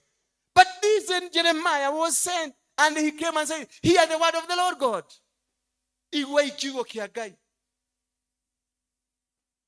The people under these evil territorial spirits, history they give you more is about the historical judgments, historical past, what was said of them, what was decided of them, what was given of them. That is what they talk about. That is what they say about. Bwana Yesu asifiwe sana. They can't give you tomorrow itakuwa namna gani. They can't tell you we are moving from one place to another. Wakati wana wa Israeli waliambiwa tuondoke twende, walianza kuukua na ule mwendo wa kujiuliza tunaenda wapi. They really wanted to go, but they saw every miracle with Moses. But until again, hawakuwa satisfied the miracles. They saw and they said, Moses, indeed, you know, and they could see this man is from God. They could see this is a man that God has sent. But they still, when it was to move from this territory, walianza kukataa. Walienda shingo upande, all where they went. Mpaka wakati walipoona sasa maneno imeharibika, wakamuuliza Musa, kwa nini? Kwani kule hakukuwa na makaburi? Because they kept remembering the territory they belonged was more comfortable than where they are. They would rather have died in Egypt rather than dying where they were. They would rather have died in slavery rather than dying outside a slavery or trying to come out of slavery. Bwana Yesu asifiwe sana. So many of us, we have died. So many of us, we are suffering. Not because we are supposed to suffer, but because we are in a territorial battle that is taking back. You may start a business in Nairobi, but because you come from Muranga, and Muranga is where the spirit of poverty is, you will discover everything that you do in a rudishwa Muranga. Ukitengeneza tu pesa mzuri, unasikia shosho yako amekamatwa na kansa. Ako wapi? Ako Muranga. Anatibiwa wapi? Anatibiwa pale Keno. Kwa Mwagiwa Iria. Bwana Yesu asifiwe sana. Pesa ile yote ulikuwa umetengeneza Nairobi unairudisha Muranga. Because you are still under, haujaachiliwa na territory ya kwenu. Tell your neighbor, sasa ni wakati wa kuachiliwa na territory. Utaishi Runda lakini unakuta fikira zako zote ziko Nyeri, because that is where you belong. Kila kitu unafanya unakuta kuna matatizo ya kinyumbani yanakuvuta back. Utaenda Amerika but utakuta kuna matatizo ya Kikenya yanakufuta. Kuna matatizo ya Kimeru yanakuvuruta back. Matatizo ina happen in a territory. It will hold you that you will not be able to come out. Every time you move, utaenda. Hii ukikusanya tu pesa kidogo, siku hiyo unapigiwa kasimu ukiwa Amerika. Johnny Wito. Ule gukae atengeretio thibitari aturona egokua. Nemorwaru muno gwateka no atwarirwo ICU. Atiko baka sharia ambulance ile hakuhi. Tafuta ile ambulance iko karibu, tuacheni kustuka. Inatafutwa ambulance inapatikana ndio. Lakini atagurumishwa gari kutoka Meru, aletwa mpaka Nairobi, akuja hapa majamu zigie aigiswa Akakani. And you know Akakani you can never be treated without a deposit. Hallelujah. Kitu ya kwanza wanakuambia leta 1,400 ya deposit. Na 1,100 ya kadi. Hiyo ni 1,500. Na saa hiyo kule Amerika ulikuwa umegoga kidiru cha 1,600. 1,500 kwanza inatumwa mara hiyo, mara that. Hallelujah. Inaenda inaikia hapo, ni deposit which is non-refundable, hautarudishiwa. Huyo msee anakuja anazungushwa, anapelekwa kwa mashini, wanaanza kusema labda tutume kuweka nyama tutume South Africa. Meanwhile wacha rarerare hiyo kurarara, unasikia ile wengine 200 imeitiswa. Ile yote ulikuwa umetengeneza ndio wanafuata kutoka South Africa. Hiyo pesa yote ukiituma ifike Kenya, kanyama kanatoka South Africa, unasemekana mzee hana shida, ni alikuwa na mshtuko kidogo, kwa hivyo anaweza kupatiwa dawa za stress. Ile kitu walikuwa naacha nayo ni hiyo tu, pesa yako turudishwe kwenye territory, kwa sababu wewe bado ni mfugwa wa territory ya kwenu. So hakuna siku utafaulu. Utakuta watu wenu kunyumbani ile changai na kunyua kabisa na brothers zako na sisters zako, ni jasho yako. Na lazima uitoe, lazima. Mere uitone motogu akoragwo Nairobi. Aina dukane ne muno nyama kema. No wendagia spares nyama kema ciothe. Kou gutire mundu we supplier. Mwisho wa mwezi ikifika tu kunatokea kikitu. Ndio wale wapata changaa. Kwa sababu kuna guka alimwaga pombe chini ya Muratina. Akaita wale watee walikufa zamani. Akawaamusha, akawaambia mukule nyuage no. So katika familia wengine wakaokoka wakaacha kutengeneza Muratina. So wewe ulienda Nairobi, wewe ndio utakuwa ukitengeneza Muratina ukiwa kanisani. Wewe ndio utatengeneza. Unafanya kazi, unasikia kijambo kimetokea nyumbani. Unaitishwa shilingi 10,000, 20,000. Hiyo 10,000 na 20,000 unakuta your brothers na your sisters wale wako nyumbani ndio wanaenda kununua nayo Muratina. Jerry ndio atoke. Jerry. Na wakati alinunua hiyo pombe kwa salimwaga, venye guka alikuwa anafanya, akamwaga. Kabia we shosho, we guka. Nywai mototorie guko. No na murathi Jerry witu ali Nairobi athie na mbere na guthukuma, agatotomagira. It will happen so. Nani ametoa hiyo pesa? Ni wewe. Na umetoa kama sacrifice because it will be done as a sacrifice. So you are spiritually connected by a sacrifice. That is why the territory has refused to let you go. That's why the territory has completely refused. Balato na Tobias walikuja wakauliza huyu mzee, atendio kwa kano diko utajeka hii. Atunajeka nini? Hilo diko. Uko na akili mzuri. Nehemia, wewe na akili. Akamwambia mpaka jege ikikuja ile kitu mtacheka. Hata jege ikuje simame hapo itaanguka tu. You are very stupid. Hamuna akili mzuri. That is what they hold. When you go to a territory or you come out of a territory, you must distinguish, you must cut the territorial ambayo ulizaliwa. Ndio uende kwenye territory nyingine. Otherwise you are a taxpayer of this territory. Bwana Yesu asifiwe sana. Na ukienda you are registered under Kenya territory. Kama uliandika ulikuwa registered uko na kitambulisho wa Kenya, hata uhame Kenya, ukirudi uende hapa kwa watu wa income tax, watakwata KRA wakutolea ile inaitwa personal taxes. Do you know you pay taxes? Have you ever paid? Have you ever paid? Hebu enda leo uulize wakuangalie kwa system una owe this government pesa ngapi. Right now. Just go there. Si ya kampuni. Mnajua mnasema katika kampuni. Hapana, yourself. That's why you have a personal identification number. The PIN number. You are supposed to be paying tax every end of the month or yearly. Nenda huko sahi. Utakuta you owe this government 1 million. Wakitaka wakati tulikuwa tunasimama siasa, tulikuwa tunaambia endolete tax compliance. Ukienda huko mimi nilipata niko na 1.9 million deni ya serikali. 1.9 million. Sasa hivi kila mtu hapa yuko na deni ya serikali because you belong to this territory. Wakitaka sasa Ruto aseme kutoka leo kila mtu alipe deni, Kenya will be rich one day. Kenya will be the most richest country. And that's when you go to those countries in America, kuna tax returns, personal tax returns. Lazima urudishe tax returns. Wewe as an individual. Ndio unaona kule ng'ambo, they don't work for themselves, they work for the government. But here in Africa, government works for us. That is why we Plaza. Serikali saidia, serikali saidia. Kule America si serikali saidia, ni wewe saidia serikali. Unalipo mshahara 1 million lakini unakuta ile pesa yako inabaki after paying the taxes ni shilingi 50,000. Wachaka kwenda sister yako alienda America unafikiria wako na pesa hawana. Wahurumieni tu wajeweza kujenga, wachaneni na wao.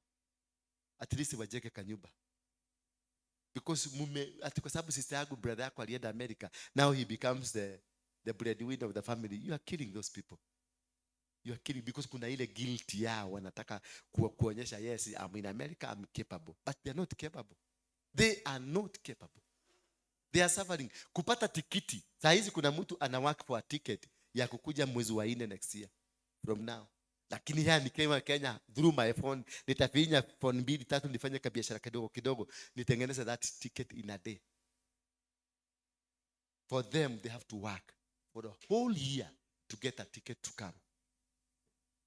Bwana Yesu asifiwe sana. So give them a break. Nyinyi mwanadu mwanako, give them a break. Let's help them to grow. They are slaves there. The systems there sio kama za hapa kwetu. Za hapa kwetu they are flexible. Unaweza kukaa hivi na ukule, hauna kazi, kule ujaribu kupoteza 5 minutes ina distract the whole year of your plan. The whole year inakuwa distracted. Hapa hata unakaa wiki mzima hata uendi kazi unakaa tu na unakula na unakunywa. Na unakula nyama. Na ule wa mnyweso bado anakamata mtasika tu. Na ule ako na kagari bado kanakunywa mafuta. Kule ujaribu tu dakika 10. Ama venye nikuite party ukuje ukose kwenda kazi. The program ya mwaka mzima imekuwa distracted. Sasa mtu akikwambia hana pesa wachana naye tu waombe. Let's pray for our people in diaspora. Ushaipigiwa simu na mtu wa gafu. Mtu wa gafu hakubaliagi uoge.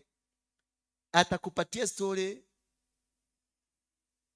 sentences 1 million in 5 minutes. Na ukienda kumkatisa naambia wacha tuombe. Acha maoni kelele. Anakupatia story because they are living under stress. Na nyinyi bado mnaweka stress. They are already arrested they are under the captivity of the territorial Kenya. Then they are in another territory that is forcing them to work for them. Hallelujah. So these guys, the Sanbaratos and the territorial evil spirits, they come with historical judgments. They control you historically. They remind you of a story. They remind you of your past. They remind you where you are supposed to go and where you are not supposed to go. They remind you what you are supposed to do and what you are not supposed to do. They remind you what you are supposed to become and what you are not supposed to become. They remind you it is not yet time. They remind you the powers that is with those people. Wale watu hawachezewagi. Jaribu kucheza tu nao utaisha. Na ni watu umeenda kuwakomboa kuwabia tume yuko. Ni mtu amekuangalia akakosema wewe kuja mama tuende. Bado unasema aiwa ni tafakane ndio igwa goya nikwenda kuona kona kamera ine nikwekero kamera ine nikwenda kuona kamera ine ndirakwonire kwa Saimo Keye no niraririe ndetojega muno ndogioke rusheto hoya no nyende gukai nikono kamera ine. Sasa yeye aliniona kwa kamera lakini hataki yeye aonekane kwa kamera. That is the irony. It is through the same camera that you are avoiding that made you to know me. Because you are a captive. Umekamatwa. Umeshikwa. And these people, lastly, they are so demeaning. Hallelujah. But they will look at your face and demean you. They look at the foxes ikalie kwenye hiyo ukuta mnaenda kujenga itabomoka tu. Let me read that verse. Ilinifurahisha sana. Will they, sikiliza hapa. What are these people, Jews, doing? Will they fortify themselves? Will they offer sacrifices? Will they complete it in a day? Will they revive the stones from the heaps of rubbish stones that are burned. Now Tobias and the Ammonite was besides him.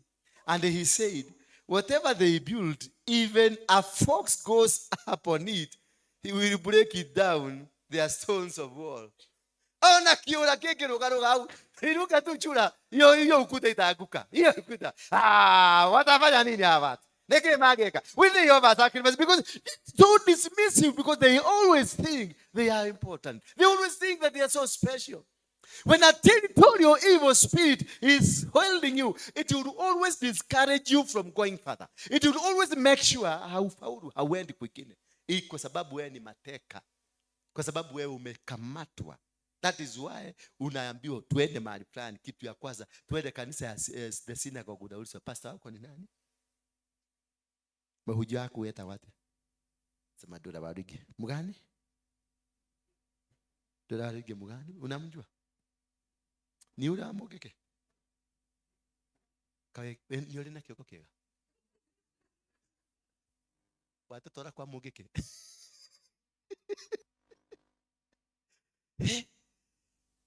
Lakini a few minutes anasahau anakuambia mi dali muishi. Dali murogi. Dali maraya. Yeye.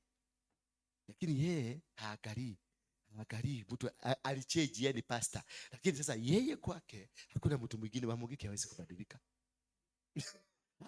Because they are demeaning. They don't want you to go. They still want to hold you. They still want you to remain in the position that you are in. Not unless now you understand the kind of a strategy they employ. They are very dismissive of whatever. Remember unaambiwa ati rudhigo ruraka ona jegege kinyaganiro kugo. Just imagine ati when a fox steps on that wall, if so you just wonder, will they give a sacrifice? Will they fortify themselves? Will they? What are they? They're useless. They are hopeless. They don't have a future. They don't have anything to offer for the society. Because the territory they are in knows everybody is a fox. Hallelujah. The territory they are in, they know everybody is useless. The territory they are in, they know everybody cannot come with a strategy.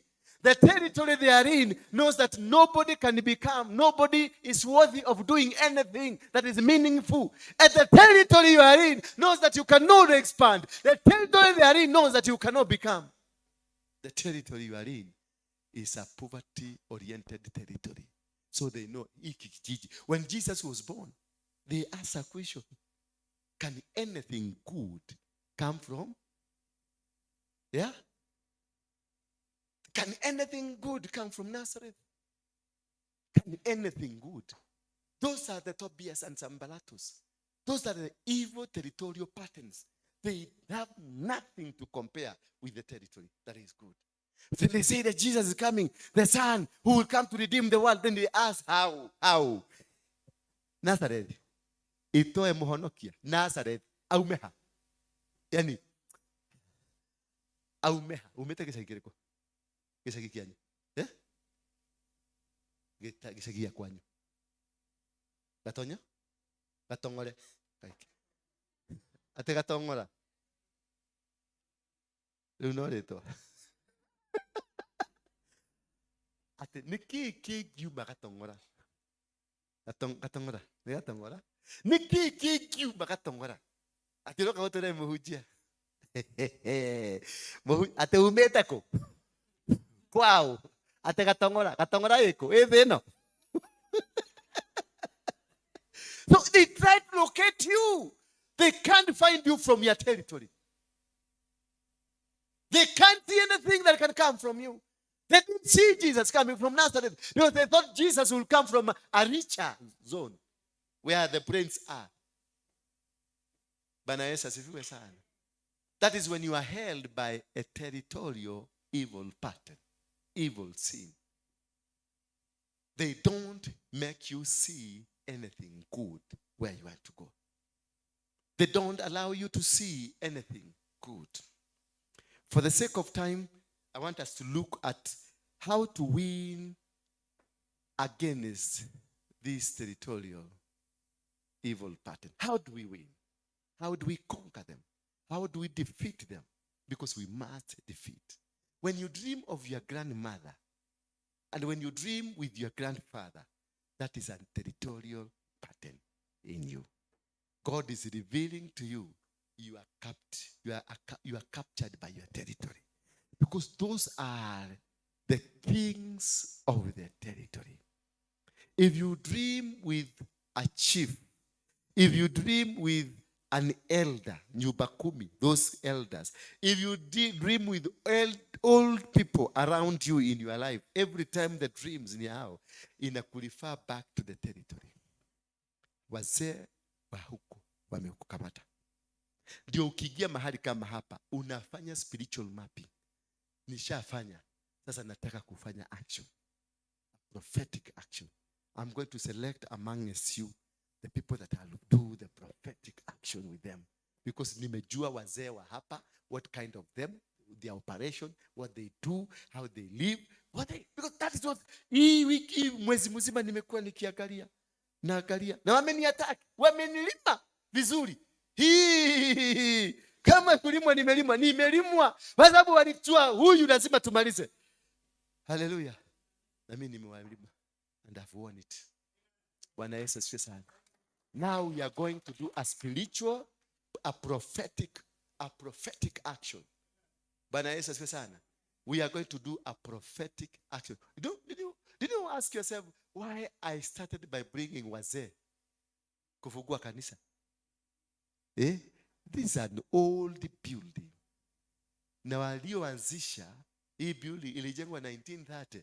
So I brought in 1920s people who are older than the building. Bwana Yesu asifiwe sana.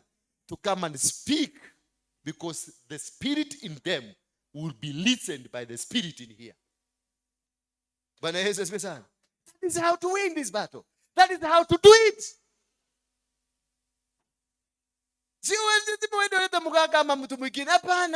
Look at the history. Know the history.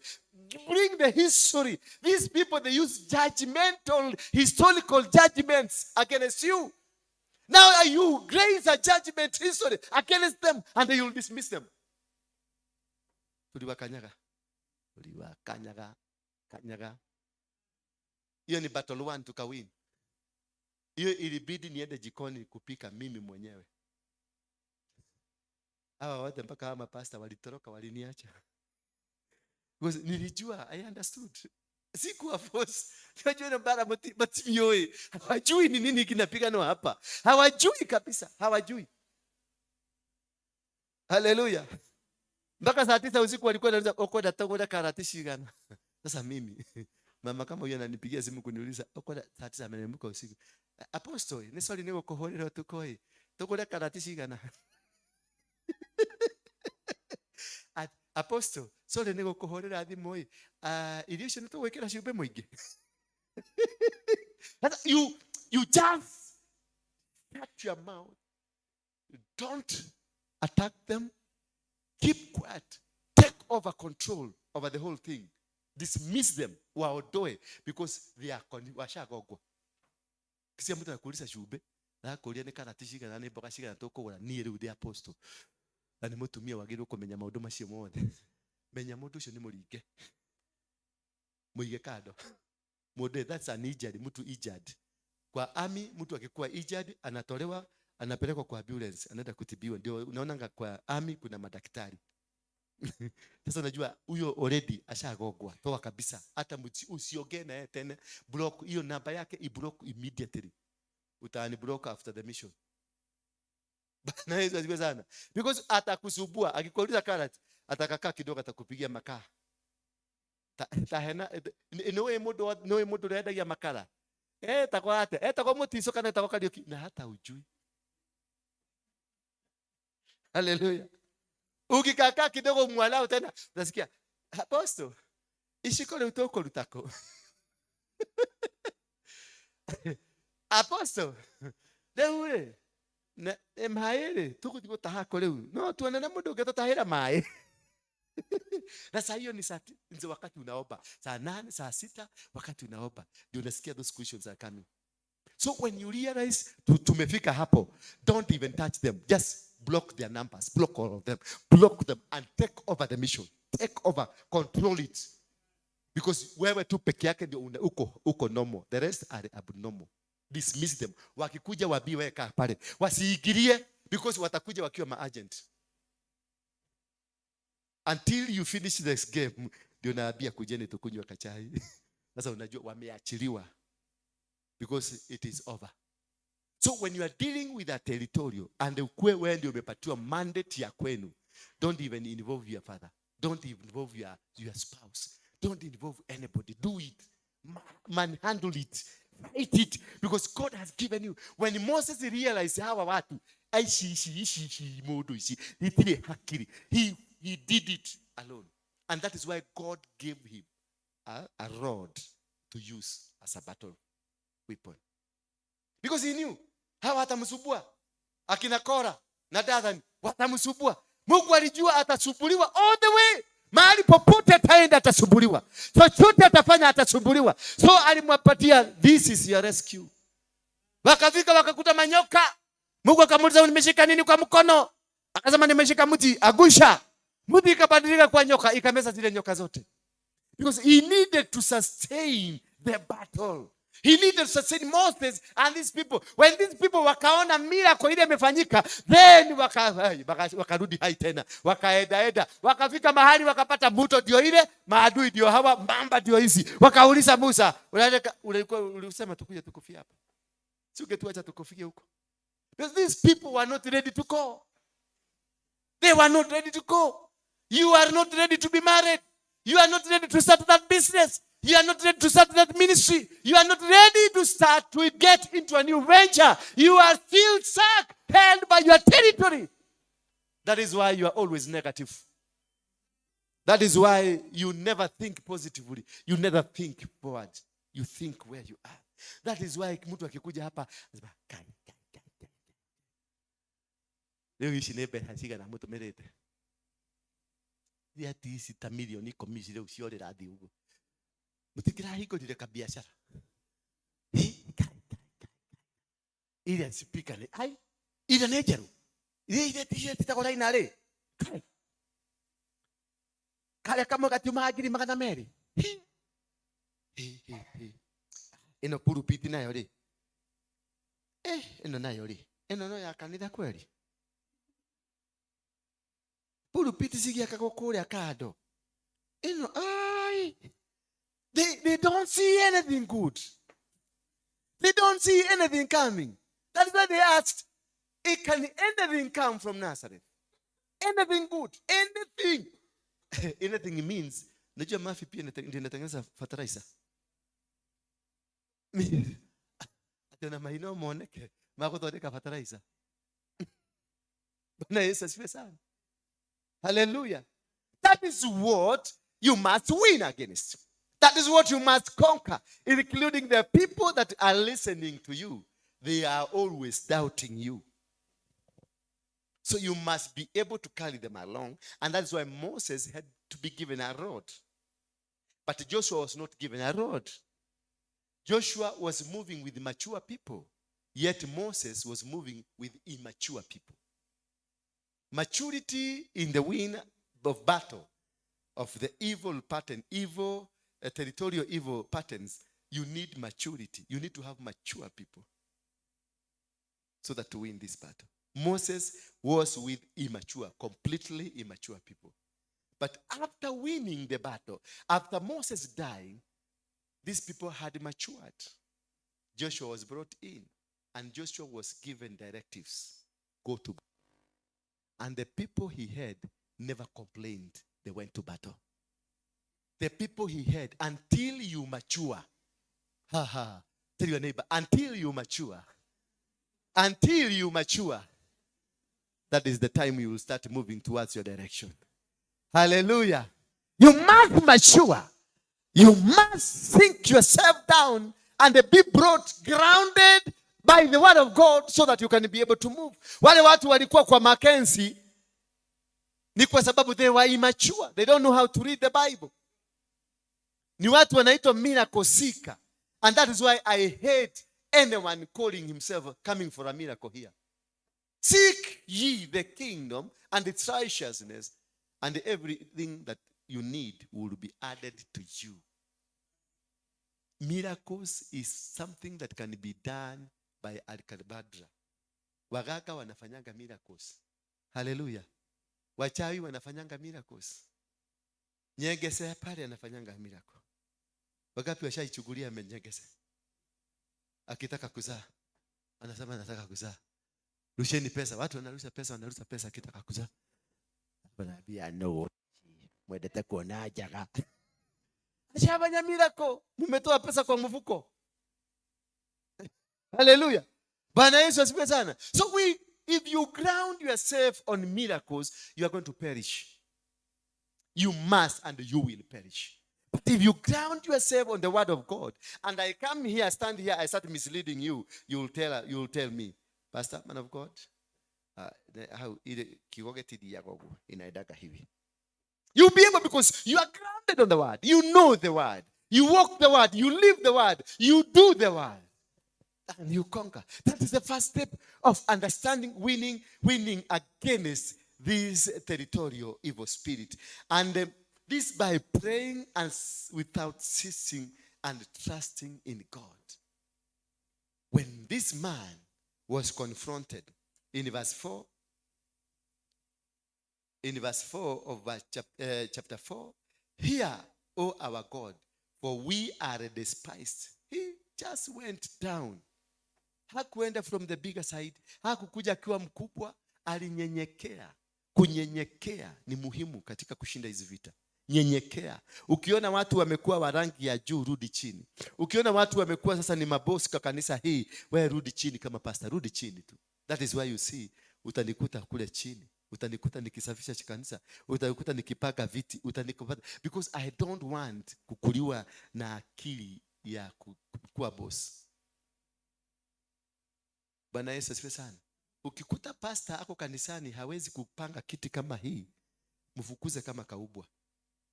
Because that is not a pastor, a servant. That is a boss. And in this church, we don't want bosses. We were looking for servants. A servant ni wewe uchukue. Choo inafaa kuwa na mapasta. Na in fact nitatengeneza duty roster kwa hii kanisa. Ya mapasta peke yake ndio watakuwa kiosa choo ya hapa. Amakete dukata ya gai iri gathambia kioro. Dukata ya gai iri gathambia. Dukata ya gai kureo. Ne dukata ya gai kureo. Ushagore tutuke dukata ya gai kurea. Kurea andu utukatire andu. Uguo thio thambia kioro kiria mari okakumia. That is true. Ona mutumia uyu ni pastor ndagitikira kuhutia kioro ashirika me hau. Vijana tafuta vijana wakaose choo. Hii choo kwa nini iko chafu hivi? Wewe ndio dugata. You serve the people. If you are truly a man of God, you serve, not people serving you. You become a slave of the people, not the other way around. Bwana Yesu asifiwe sana. Si uvuke katai kama haka kagu, waza kufanya instruction hapa. Pata chafu asa kupagusa. Clean the toilets. Clean the parts. Chukua viti pagusa vizuri. Kule ukiona kuna uchafu tengeneza. Ukikuta mtu ako na shida msaidie. That is being a servant of God. Lakini tafuta vijana waangalie hiyo kazi. Man of God. Saitani. Kwenda kabisa. I will not allow that here to happen. Sitakubarisha. Kutoka leo management, wale wako kwa management, make sure mmetengeneza duty roster ya mapasta wa hapa. Choo zikuage clean. Ukikuta choo ni chafu, unaikuja unaita Pastor Duati, kioroke na geko. Simple as that. Unaambia pastors ikomeirwo kule iguru maihurite iguru. That is hiyo kazi ya choo ni kuanzia mimi na the pastors tuko na wao. Tutakuwa tukiosha hiyo ndio tupatiwe ni yetu. Umesikia Haris? Umesikia Duati? Umesikia kumbukeni mgani? Umesikia? Choo ni zetu. Nisiwahi kuta vijana wa hapa, nisiwahi kuta hata mmoja akiosha choo. Ni yetu. mimi nikiwa kiongozi. Yes. Tutaanza na hapo. Nisiwahi nikikukuta nitakukula makofi. Yes. Kumbe unajua. Haya. Number 2, to win this battle, wage a defensive fight. Wage what? A defensive but a fight. You are defending while you are fighting. As you are fighting, as you are defending yourself, you continue fight. Let me lead it for you. Here, this is very interesting. Hear, O our God, for we are despised. Turn their reproach on their own heads. That is now turning the reproach they are putting to you. God, turn it on their own heads. That is defending yourself. Turn it to them. They are attacking us, Father. Maikelie kemwaki, maikelie kiudo, warushie moto, Baba. That is now they start defending themselves as you start attacking them. Bwana Yesu asifiwe. By becoming a Christian does not mean you become stupid. By becoming a Christian is becoming vigorous, defensive, and fighting. Fight for your position. Fight for your territory. Conquer territories. Kamata maeneo. Sio ati tunakamata. Hapana, kamata ukienda. Abrahamu aliambiwa mahali utakanyagisha miguu, hapo utamiliki. Mahali utaenda upatakuwa kwako. Utarara. Titoro. Chukua territory ukipata kuna shamba imeachwa huru. Haina mtu. Kamata. Mwenyewe akikuja na mwambia sorry, dirashia gani kwenda modo. Na uondoke uende. Lakini asipokuja jenga nyumba na ukae. Nimukaragereria na hau mbere. Ndio maana kuna sheria inatangwa. Inatangwaje? Sheria ya kushika mashamba ya kukaa kwa muda mrefu. Advance possession. Ukikaa mahali for 10 years na hakuna mtu alikuuliza, hiyo shamba ni yako. Hiyo ni sheria. Hiyo ni sheria ya Kenya. Advance possession. Na hakuna mtu alikuja kuinterfere. Those 10 years umekaa uninterrupted capture.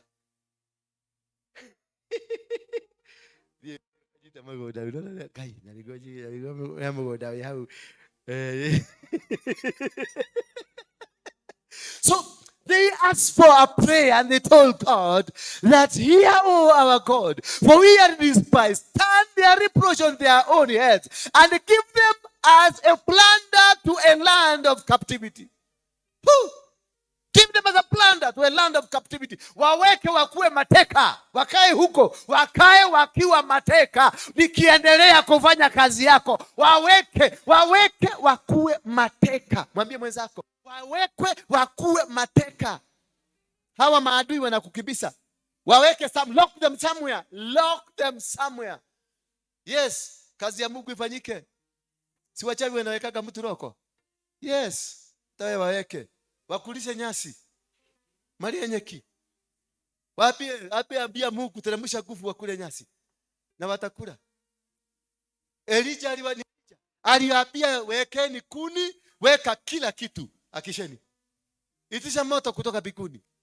Wakaitisha mpaka wakajikatakata mili. Wakafanya kila kitu, wakashindwa.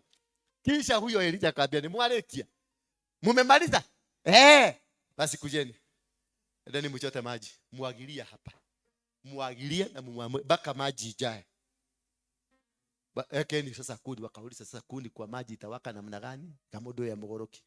Because ashawafunga wakati aliwaambia wafanye yao ya kwanza, wakashindwa. Alishawaweka kwenye cage, wakakamatwa. Hakuna njia wangeweza kumzuia, kwa maana ashawakamata, washawashika. Ameshika spirit yao, ameshika nguvu zao, ameshika plani zao, ameshika maono yao. They are powerless. You can never win a battle when your opponent bado anakurushia magumi. Lazima umepeleka. Hata wale watu wa gumi wanakupeleka kwenye kona, blue corner. Anakuwa akikukamata, akikuiza kwenye blue corner, anakuwekelea ya hapa chini. Nasikia knockout imeingia. Bwana Yesu asifiwe sana. So you must be able to know how to lock your enemies. Lock them. Lock them. spiritually, wafuge. Hako kamzeka na kusumbua, kalock in. Abraham alipatiana mke lakini akalock. Yes. Alipatiana kwa Abimeleku. Kwa sababu alijua nikienda na huyu mama tutapigwa na tutauliwa. Triki ni gani? Neko ni ana mtumio yadi. Lakini itaweka roko. Abimeleku akaangalia kena kagera muno na nyanja igadi. Kagera muno. Akasema nimepata chakula.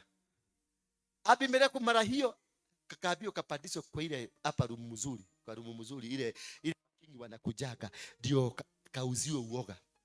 Kufika huko Abimeleku akamwambia mama, tuikire na tuone maundu mahiana atia. Abimeleku alipoenda kujichungulia akapata kufuri. Akauliza wase, kakurathi atia mwili wako ndirego he mwega hii. Yeka nikashukari ndikire nako. Akamwambia kuja tukupime, akaekelewa mashini, akasema kana mwili ni mwega.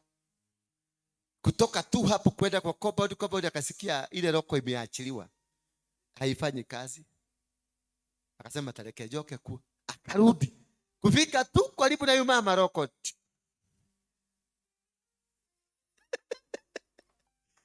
Akaita mpaka waganga na wale waonaji. Akawauliza nike goko niko thukire. Wakasema niletee ingine hapo nione tujaribu hii gari. Hebu niletee ile gari. Ile Toyota tuone kama inafanya kazi. Akaleta Toyota, akaweka kibungui kaguruma. Mzuri sana.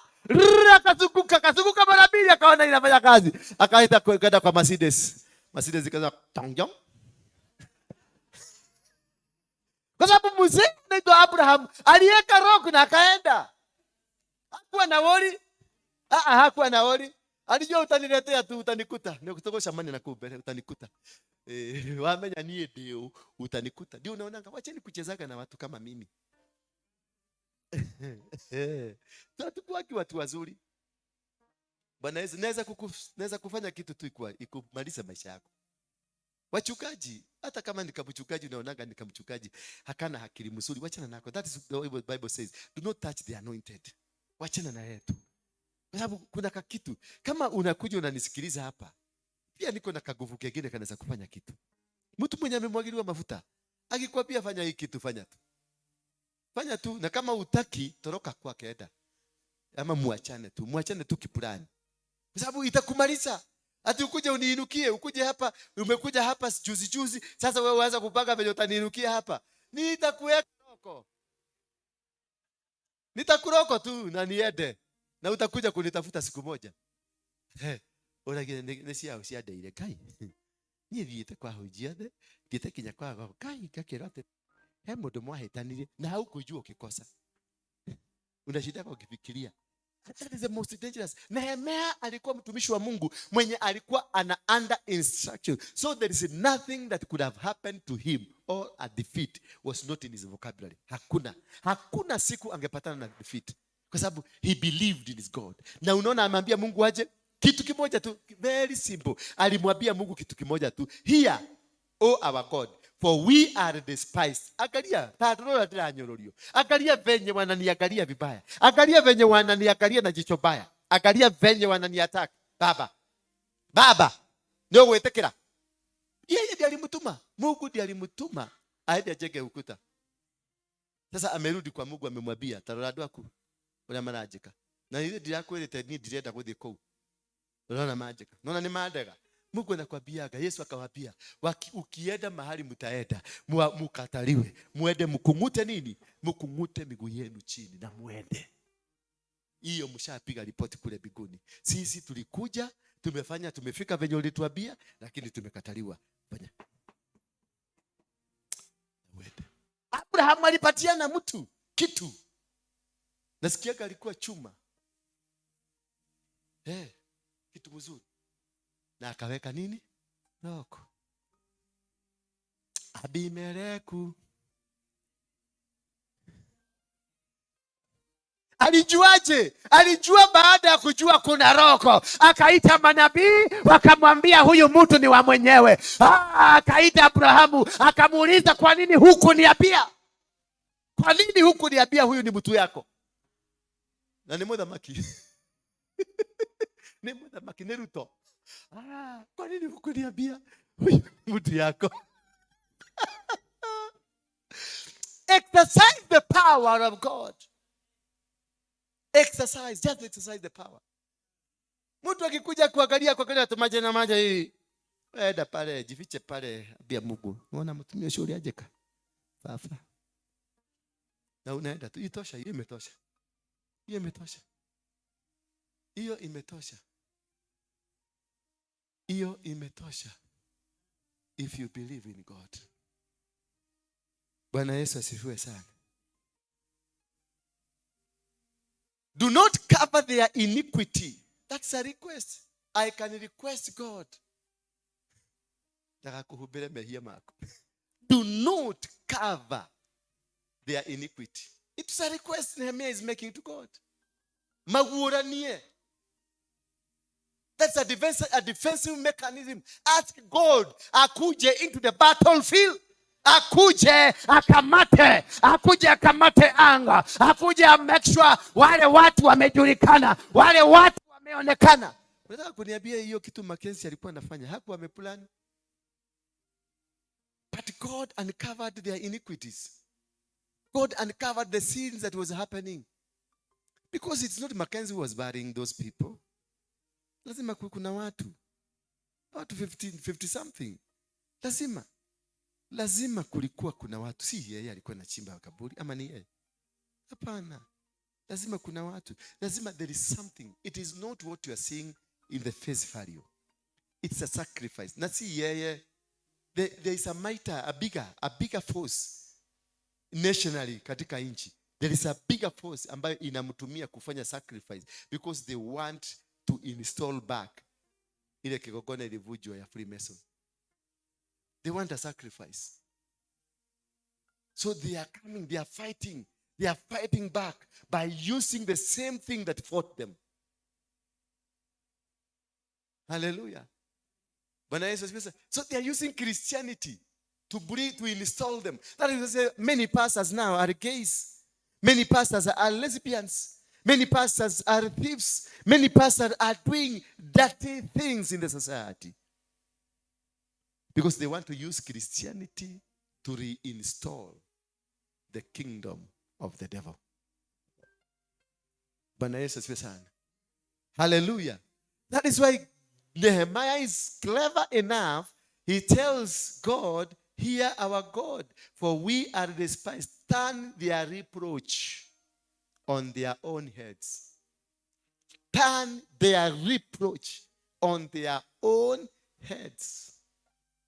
Wao wenyewe waanze kukulana, kuumana, kumalisana. Wao wenyewe waangamizane, wapigane, wanyararane, wakae waangaliani, wapendani. Cause them to fight each other. Cause them to destroy each other. Bwana Yesu asifiwe sana. And that you will have won. A territorial battle, it is not an easy battle. It is not an easy battle. Utaishi ukijaribu biashara na haitafaulu. Utaishi ukijaribu marriage na haitafaulu. Utaishi ukijaribu kanisa na haitafaulu. Utaishi ukijaribu kusafiri na hautafaulu. Utatoka utaenda Uingereza, utarudi hapa. Utatoka hapo utaenda Amerika, utarudi hapa. Unakuta uko Amerika but you are poorer kuliko hoka wa hapa Nairobi City. But you are in America. Jina America. Kuna watu wa Amerika wako homeless, wanaishi kwa barabara. They are homeless. Kuna watu wa Amerika wamepatiwa nyumba na kajo ya Amerika. And they are Kenyans. Wamepatiwa for free because ukipatiwa nyumba na kajo means kuna ujiwezi. You apply for a free house because haujiwezi. Tafadhali ungeishi Kenya. Because the territory Kenya bado inakukamata. Inakwambia radhi iko. Unataenda kutajirika, uende wapi? Nani alikupatia ruhusa ya kutajirika? Nani amekupatia ruhusa ya kuolewa? Nani amekupatia ruhusa ya kufungua kanisa? Nani amekupatia ruhusa ya kufungua hiyo biashara? Unaproposiwa vizuri, mnapanga harusi vizuri. The day of wedding unasikia msichana akwambia ama mwanaume akwambia give me, nataka tu miezi miwili ya kufikiria. Unashindwa. Hiyo miezi ingine yote alikuwa anafanya nini? Alikuwa naota. Unaenda unakopoa nyumba ya duka kama hii, unakopoa nyumba haikuwa na mtu na haikuwa na mtu hata kidogo. Unakopoa, unalipa ka deposit. Watu wengine wanajua umelipa deposit, wanakuja wanalipa mara 4. Tajiri anakuambia okanetorea shiriri ya mwene araugire ndekwa gukomborithia nyumba tondu hari kaundu ramba gwiko tuga tombe tugucokeria wikare onacio twarikia gwika kaundu kau ri ni tugugwita. 2 weeks later unaona duka nyumba imewekwa stock, imepangwa vizuri, lakini ni wewe tu ulikuwa mwanzilishi. That thing that comes immediately a decision has been made, it is based on territorial evil foundations, because kuna wanaulizwa mnamwachilia anaenda wapi? Mnaulizwa, si tulisema kwao ni kwa poverty, mwamarekereria ate adhi ruda kwao, unapata pesa ya kwenda ruda, unajenga nyumba, unajenga vizuri, unaweka roof, unakosa pesa ya dirisha na finishing. Hiyo nyumba inakaa another 20 years. Unaenda kwa naambia nende nyumba nejaka kulia ruda. Ukienda ile unaona hiyo nyumba hii imebomoka, hii hapa nyuma imezeeka, ni kubomoka. Unakuta nyumba yako ya ruda hata mawe imeturn green, ndivyo imezeeka ikingoja kujengwa. Because walikukubalisha upate pesa, wakaulizwa ni kwa nini mlimpatia pesa, wakasema we are going to sort the mess, we are sorry. Immediately now they deal with you, they make sure you build mpaka mahali utakwama. Na ukikwama kutoka siku hiyo kupata pesa ni shida. Magonjwa inaanza one after the other one. Kansa ndio hiyo, pressure ndio hiyo, kila mahali unakuta huyu mtoto amekaa hivi, huyu amekaa hivi, huyu amekaa hivi, huyu amekaa hivi. Zote zina collapse because they are waliulizwa mundu cio muramurekereirie niki. Win this battle, you must know how to worship. Must know how to pray vigorously, and you must wage adversive foes and commit wholeheartedly towards God. See, nusu. Commit wholeheartedly, not for miracles. Commit wholeheartedly that God works in you, that God moves with you. Moses alimwambia, aliyajua, Moses knew that I'm removing these people from this territory. Aliambia Mungu, hatutatoka hapa mpaka tuende na wewe. Kama ni wewe umesema, turadhi nawe. Because alijua this is not possible. This is not possible. Miaka 400 watu wameshikwa mateka miaka 4. Alafu nasema within one day twende saa hiyo ni twende. It is not possible. You must have God, and you must allow God to be with you. You must allow God to be walking with you. You must allow God to be around you. You must commit yourself with God and tell God, I'm not moving until you move me. That is what Gideon aliambia Mungu, weka hii karua kaweke maji. Najua nitaamenya newe notabaye kile mai. Mungu akaweka. Kama papa nitaamenya newe. Najua ni wewe, lakini kuna kadoubt kadogo tu. Hebu sasa weka hii hapo ije kwe na maji, hapa ikuwe dry. Because he knew the battle he's about to do is not a simple battle. It is a battle that is going to fight his own father. And fighting your own father, to whom pale ulitoka. At what you share blood in common. It is not possible to fight that father. It is not easy. He has got power. Ako na mdomo iliyo na power. Ako na mdomo iliyo na nguvu kukuliko. Kwa hivyo hawezi kushindana na baba yako. Pili, hawezi kushindana na baba yako wa kiroho. Because I am superior. Kuna kitu najua hujui. Hawezi. Nitakumaliza tu. Baba yako, hata awe ni mlevi, hata awe ni msherati, hata ukute alirepu sister yako, is still your father. Na ako na powers of you. Tefafa ito, ane guya muduri, tigana takatakeo. Yako mire mwana hizo. Yeda wako mana wako, tigana takatakeo. Wewe, shona hiyo mdomo. wacha kuwe takataka huko. Mungu atamuona, atamjaji. Hakuna mahali kama ako na power. Either alifanya whatever he did, he got the power to curse you. He got the power to destroy you. Leave him. Mwachie Mungu. Don't be judgmental. Just leave it to God. Bwana Yesu asifiwe sana. Those two people, don't joke around with them. And he said in verse 6, verse 5, do not cover their iniquities. Do not let their sin be blotted out from before you. For they have provoked you to anger before the builders. You see now, it's a tricky way of bringing God into it. Nitie huyo mama mke. Amelalishwa. Kwa sababu the problem yake ni territorial. Sasa ameambiwa rara. Nikiki uraigwa. Okire. Ni story ile kwenu uraigwa. Hujakubalishwa kusikia hii story. Sasa amelala. Na mamu hega torokega. Ndogi muria ni arota. Barota ate. Ukwonaga wiko. Ukwonaga wiko. Lakini imempita. Imempita. Bwana Yesu asifiwe sana. Hallelujah. So he led God. Ali invite God. You invite God in these battles. What Nehemiah did, he invited God. He told God, do not blot out.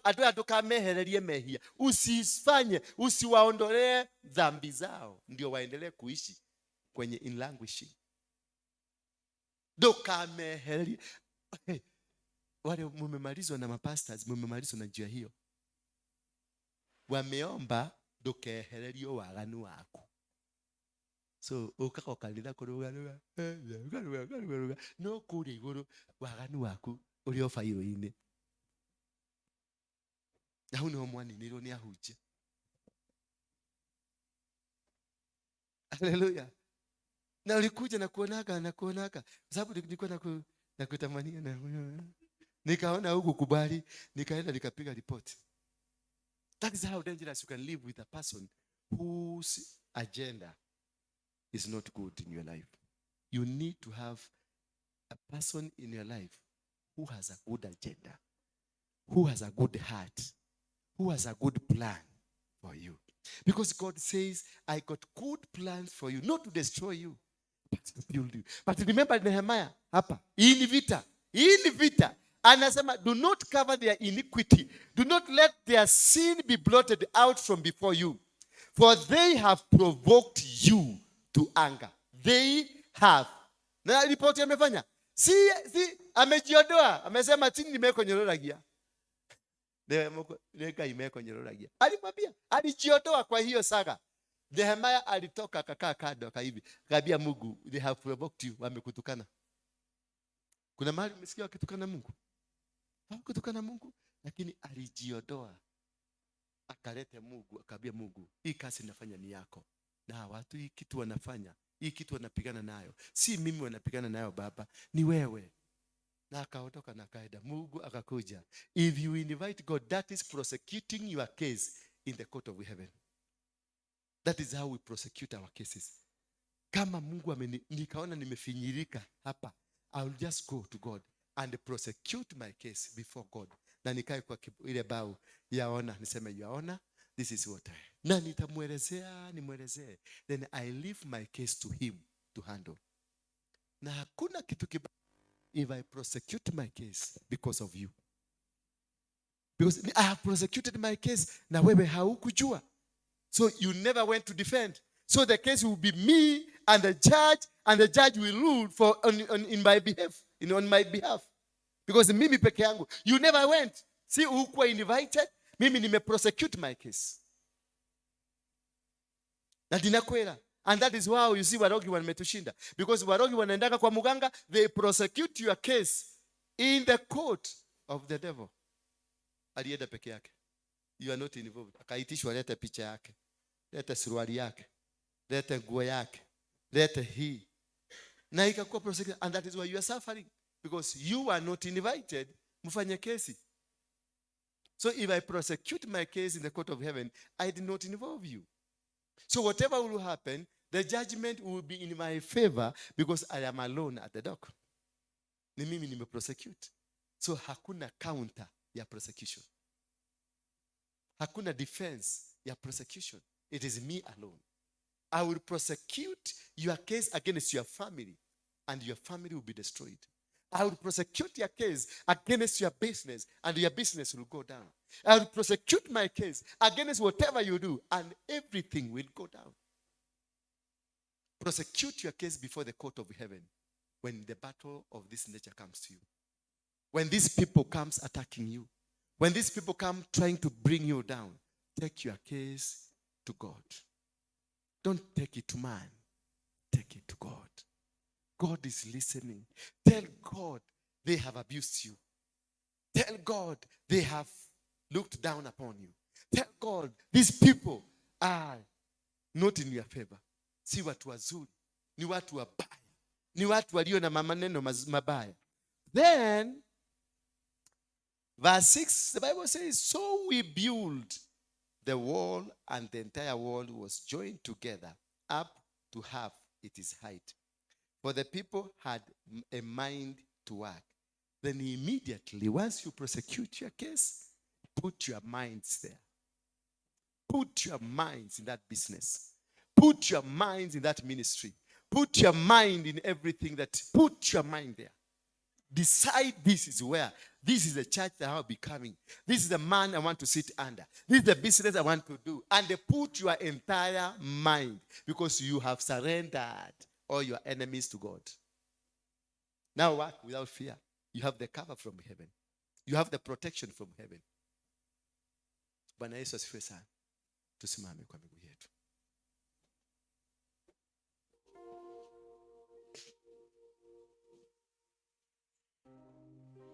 I want us now to worship. Man of God, I want us to worship. I want you to surrender before God. Now that you know what has been your problem is the territorial challenges of life. You are suffering not because kuna mtu alikoroga. No, ni kule umete. Umete gatuli kanyogo. Iwa gatonyoko. Gatongora. Ewe. Naikuruko. Bahatiko. Kameroli. Naiwa. Naikuru. Kameroli. Naiwa. Kameroli ile kamwiraga eite. Kamwiraga eite. Urafaga kweita ri. Urafaga kweuraga ri.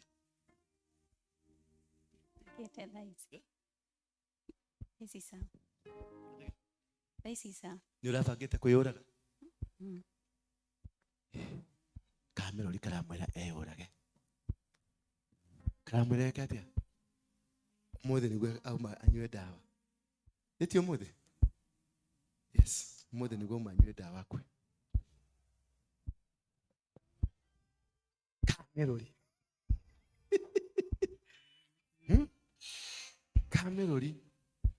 Anedo akuhegeshwa neke ni andu aya. Yaremetwa gwikira roko.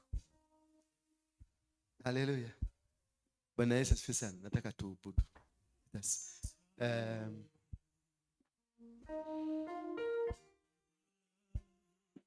Hebu mfundishe ile ya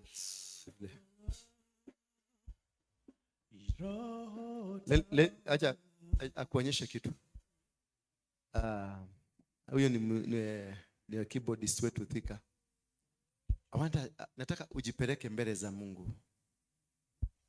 Tumesikia it is about prosecuting your case to God. I want you to prosecute your case before God. Bwana Yesu asifiwe sana. Jipeleke mbele za Mungu, because this is serious. Mwambie mwenzako this is serious. This is serious. Kumbe I'm suffering because of my territory. Ujipeleke tu mbele za Mungu, nitakuja kukuombea, lakini before I come to you, prosecute your case. I'll be confirming only. Thank you. Welcome. Go ahead. Tawala Roho tawala, tawala, Roho tawala, tawala, Roho tawala, moyo wangu upone, tuseme tawala. Roho tawala,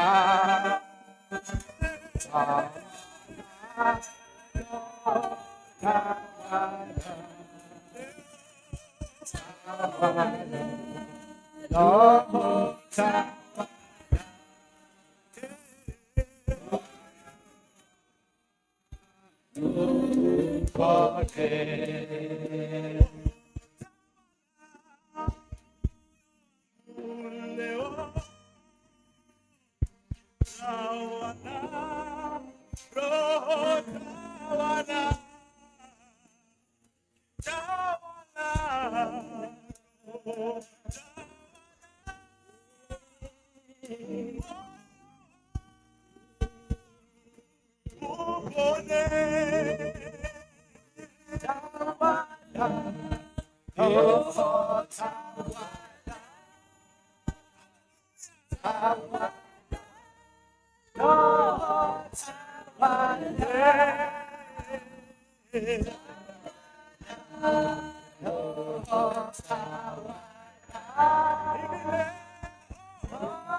upone. Nataka kuishi na wewe, sema. Kuishi na wewe, nataka kuishi na wewe. Oh,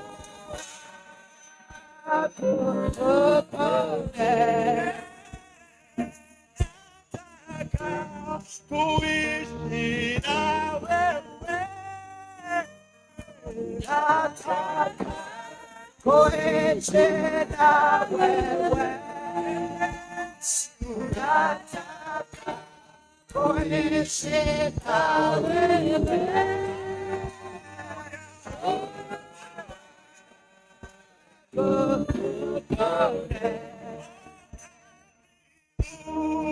Roho karibu, sema karibu,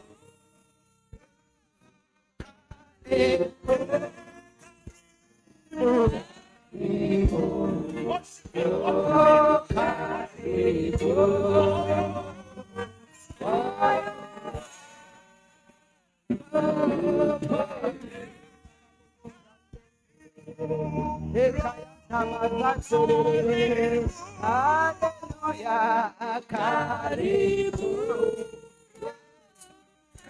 karibu,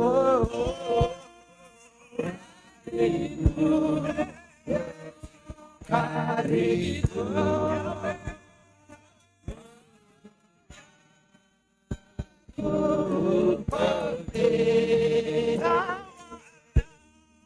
Roho tawala,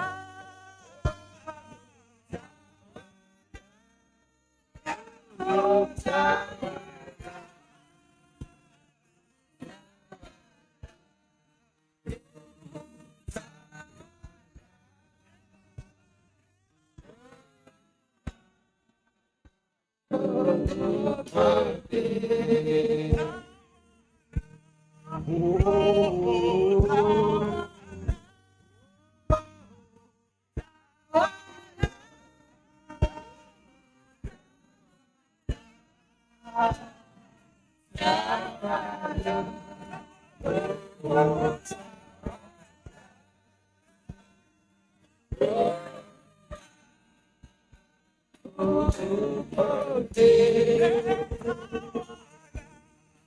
Roho tawala,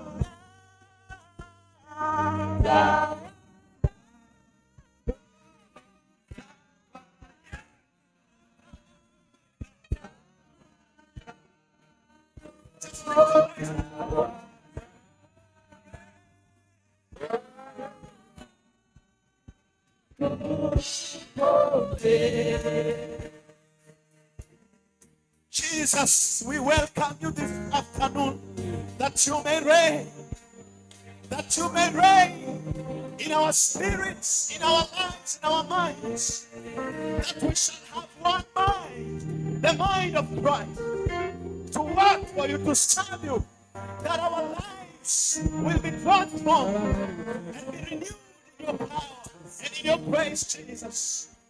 We worship you, Lord. We bless you, Lord. We lift our faith to you. We lift our faith to you. We lift our faith to you. Thank you, Jesus. Thank you, Jesus. You are great. Thank you, Jesus. You Thank you, are Jesus. great. Thank you, Jesus. You are great.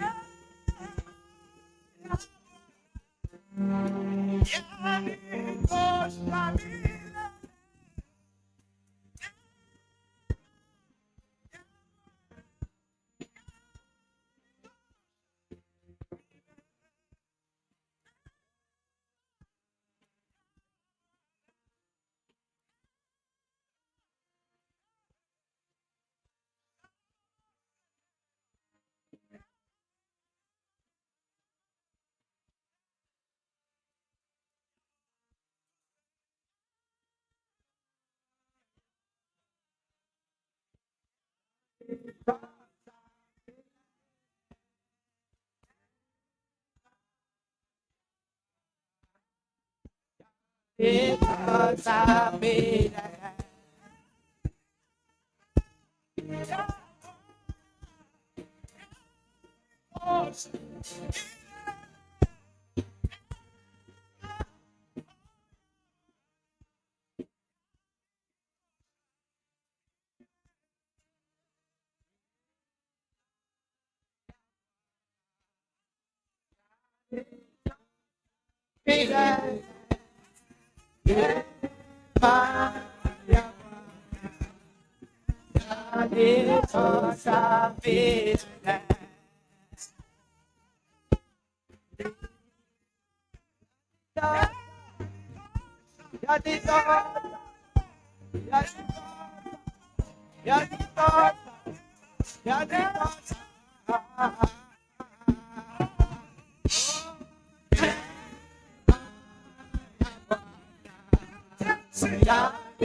because I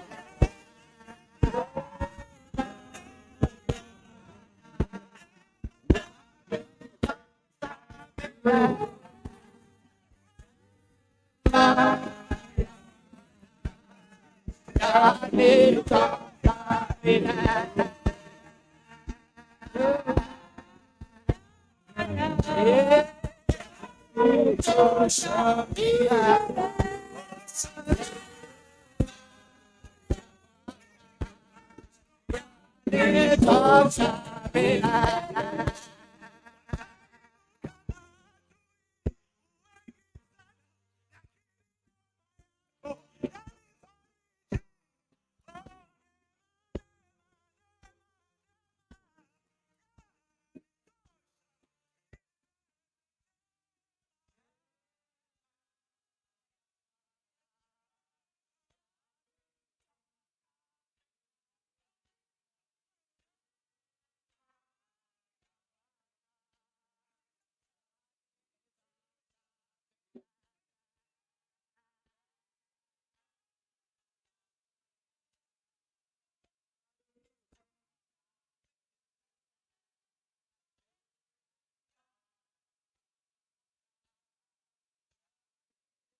Ninataka ushirika,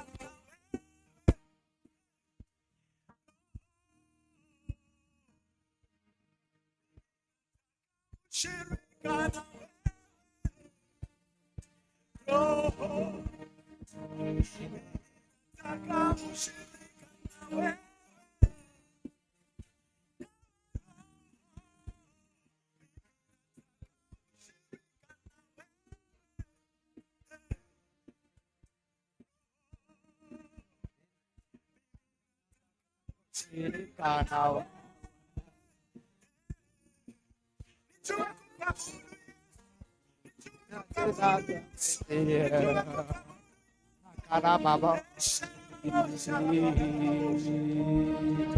Lift your voice to Jesus. I need a fellowship with you. I need a fellowship with you, Jesus. To know how to worship you, Lord. Teach me how to worship you. In times of difficulties, in times of hardship, in times of problems. Your word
says you are the most present in times of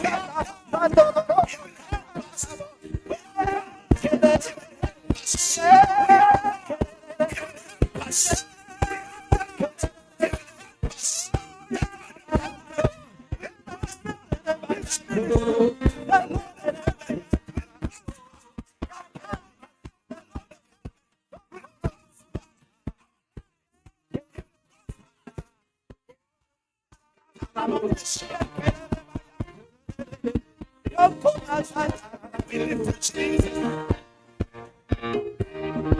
Jesus. Jesus. Shout out.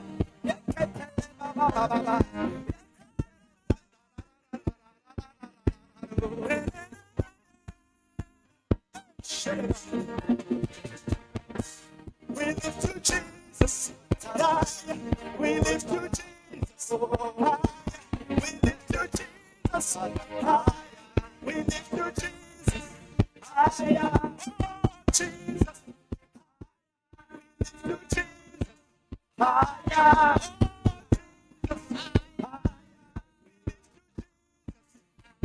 Yeah. Jesus. Yeah. We lift you, Jesus. Yeah. Jesus. Oh, Jesus. We lift you, Jesus. Oh, Jesus. We lift you, Jesus. Jesus. We lift you, Jesus. Jesus. We lift you, Jesus. Jesus.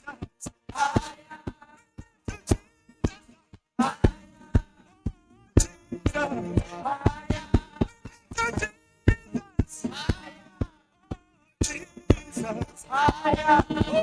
Jesus.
Jesus. Oh,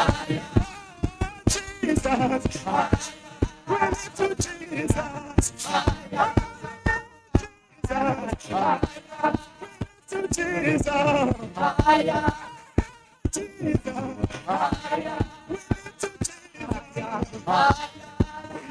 Jesus, we lift you, Jesus.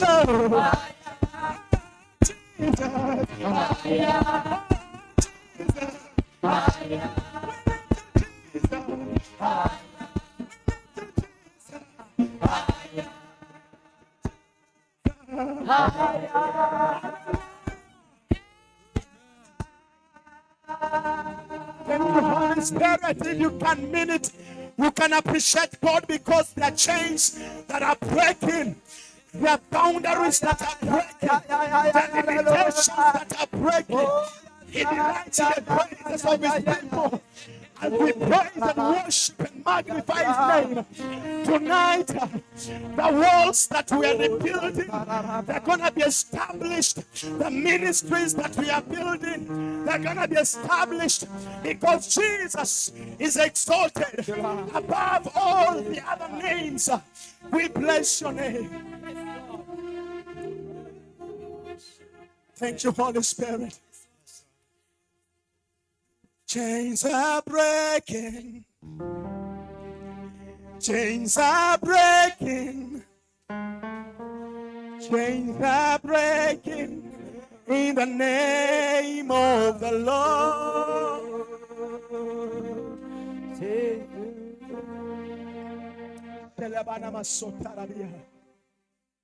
Oh, chains are breaking. Chains are breaking. Chains are breaking in the name of the Lord.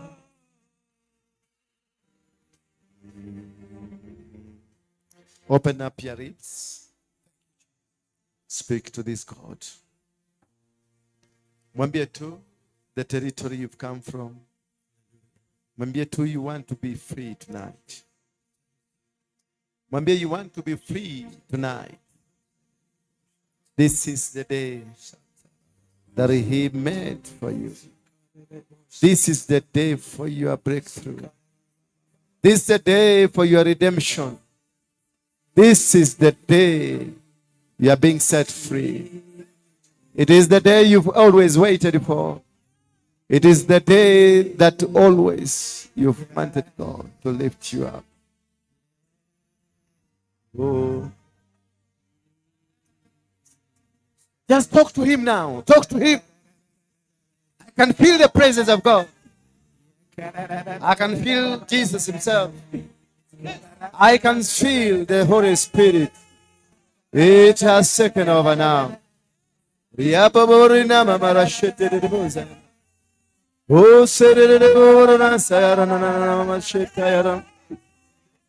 Oh, that's the line. Oh, yes. Holy Spirit has taken over. Holy Spirit, mighty Father, you are mighty Father, you are mighty Father. La la la la te te te te te te te te. Ba shit te te te te. Oh lu lu lu lu.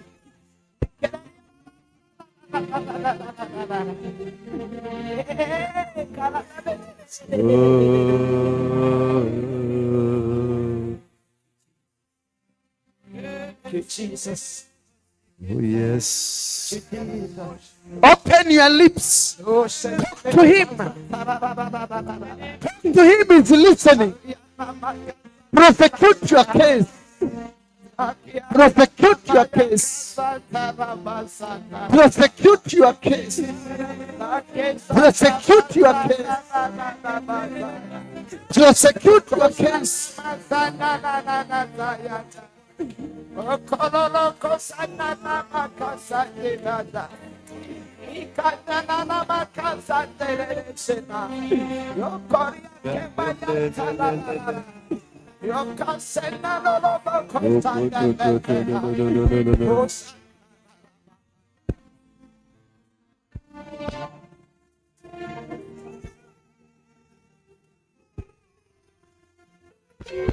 Oh, nena yeye yuko hapa, ana yuko hapa. Mulilie tu, mulilie, cry to Him, mulilie. Oh,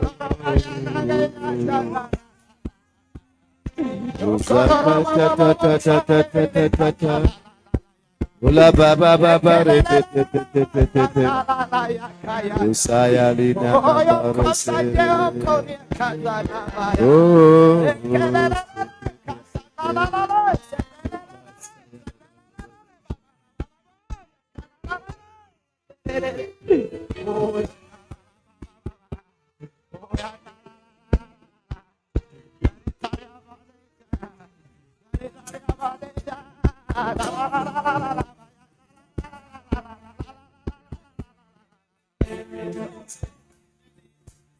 Lift up your hands. Inua mikono yako juu. Just lift up your hands. Sema, Bwana Yesu, niko hapa siku hii ya leo Niko hapa siku ya leo kutubu dhambi zangu. kutubu dhambi zako. Ukanisafishe kwa damu yako. Kanisafishe kwa damu yako. Ukaniunganishe na Baba mbinguni. Kaniunganisha na Baba mbinguni. Maana nataka kuitanishwa na wewe. Maana nataka kuitanishwa na wewe. Sema amen. Amen. In Jesus' name. Receive the glory of God.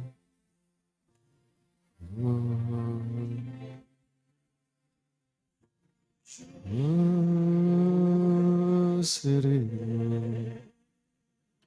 Oh, shake it. Oh, Aja. Oh.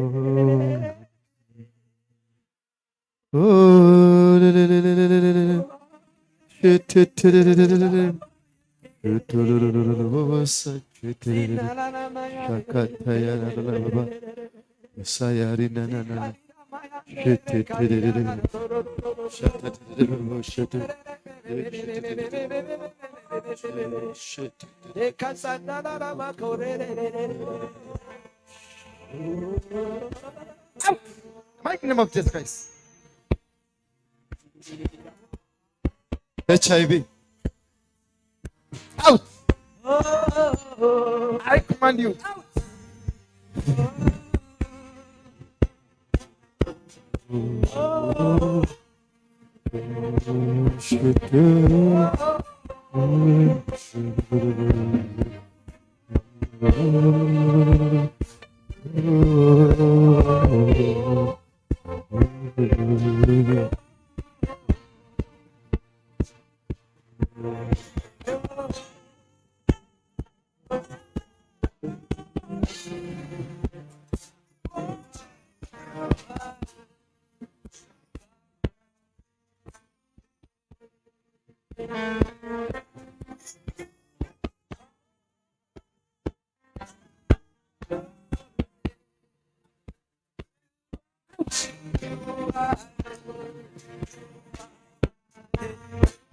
In the mighty name of Jesus Christ. In the mighty name of Jesus Christ. In the mighty name of Jesus Christ. I command every demonic power, every territorial demonic power over your life. Watch a huru. Break every covenant. I break every covenant. I break every covenant. Every demonic covenant. Every attack. The territory. Watch it. Fungua yeye. Watch huru sasa. Leave her free. Leave her free. I command you in the mighty name of Jesus Christ. You are powerless. Set her free now. Fungua yeye. Fungua zote. Kule mumwezieka. Fungua zote. Toa. Toa mikataba. Toa pete. Toa maagano. Uchawi. Wote toa. Toa zote. Mwache huru. Fungua yeye. Fungua yeye. Fungua zote. Fungua zote. Fungua zote. Zile mumeficha. Zile mumeficha toa. Toa. Toa pesa zake kule mulichukua. Release her money. Loose her. In the mighty name of Jesus Christ. Loose the body. Loose the...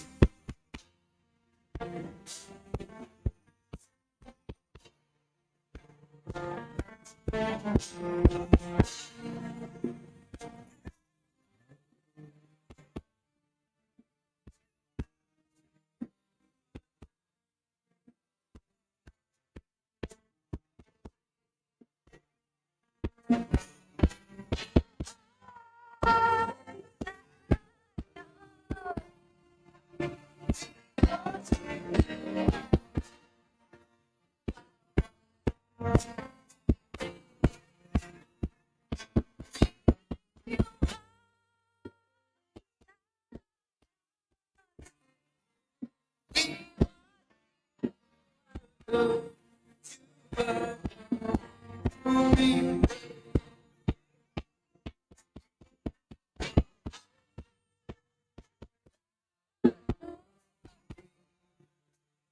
worship you.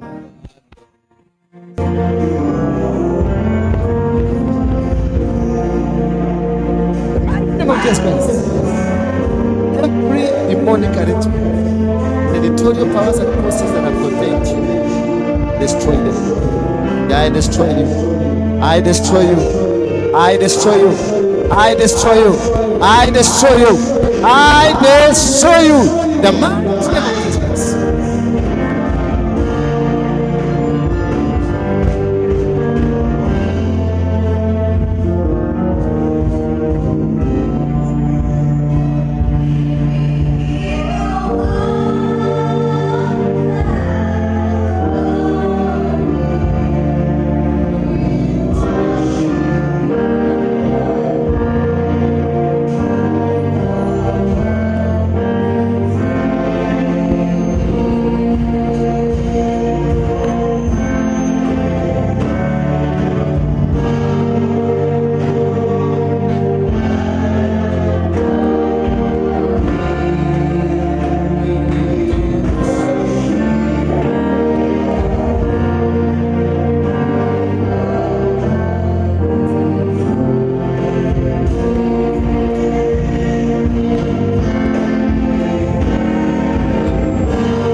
Father, we thank you and bless you.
You are here and you feel that you really need Jesus. You might have umekuwa unaenda kanisa lakini ulitoka Jesus. Panda. I'm still waiting for you because because I know there's a reason you are here. I know I know God is speaking to you now. You know You know you've you've been not right been right with with Jesus. Jesus himself. You know you've You know not you've not been been right. right with God. You You need that that reunion. reunion. All of All of us, us, we have fallen short of the glory of God. but there is But there is that reunion back. You want to come back again. You want You want Jesus to work in you. You want him You want him to fight, to do the fights for you, to win battles for you. Just come. Just come forward.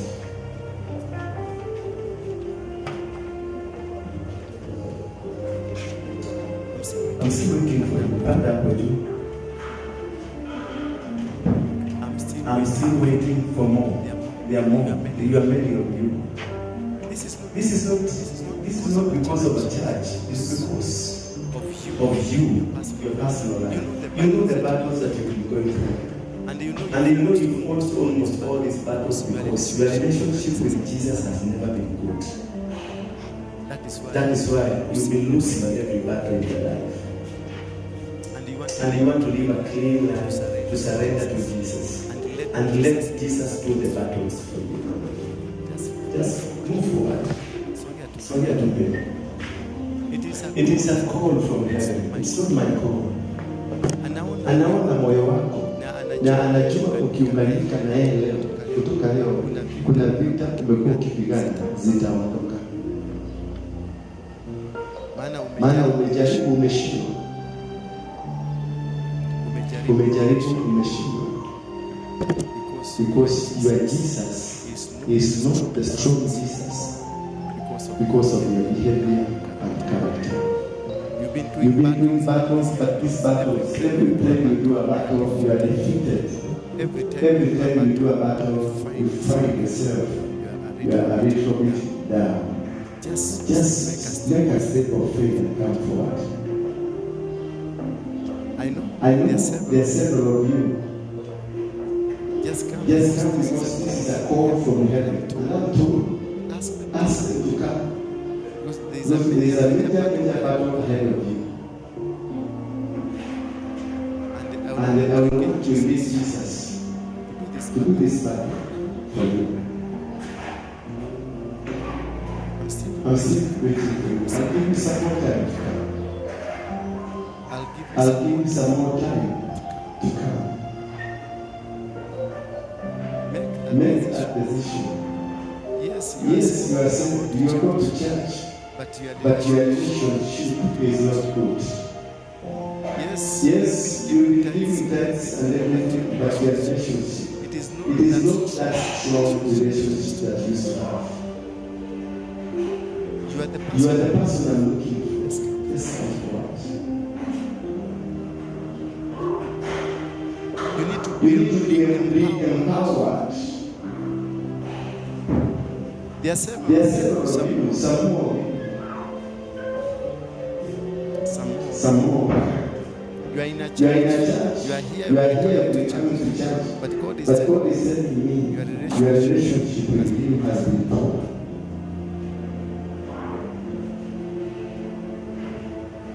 Sikiliza hiyo sauti ni ya Mungu. Sio ya Mungu. Anasema anakuangalia, anajua mpaka moyo wako. Anajua mpaka moyo wako. Anakuelewa. Anakuona. Na unapokuwa mgaidi anakuona. Si eti kuona, anajua. That is why he has told me ask you to come. Maana umekuwa ukienda kabisa na wanakujua wewe ni Kristo, lakini ndani yako hakuna Ukristo.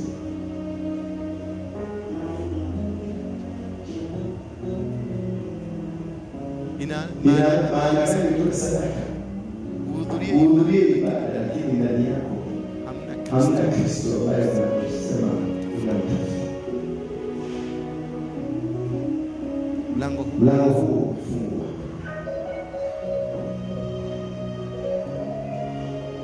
Tulieni kununuliwa hapa. Vile mtumia usiongee.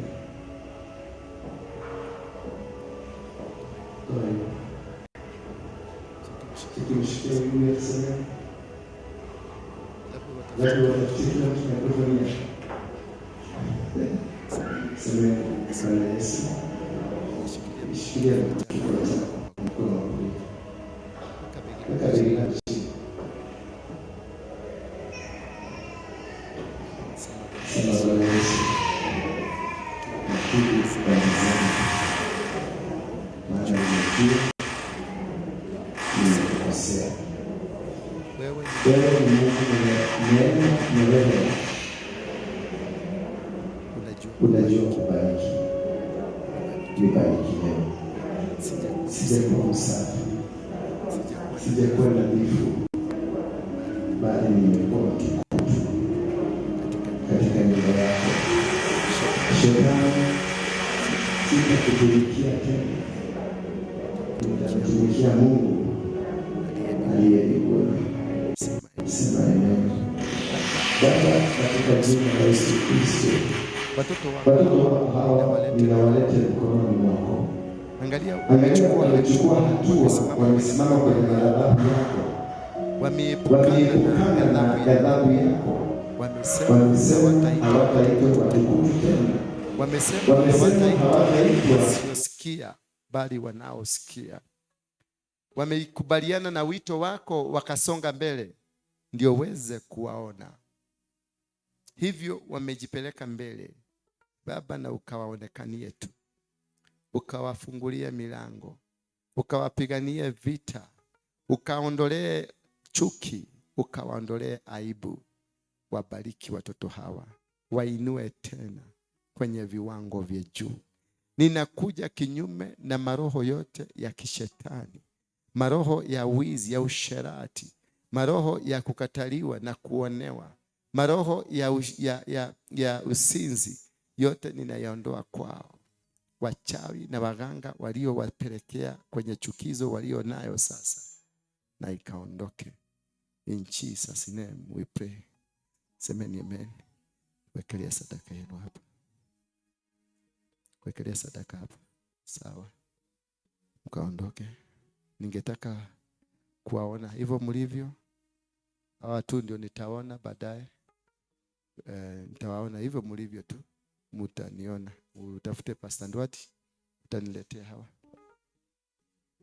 Wengine wekeleeni sadaka zenu kwenye madhabahu. Yes, wekelea hapo. Wekelea hapo. Na mkabarikiwe. Na Mungu akabariki kazi ya mikono yenu.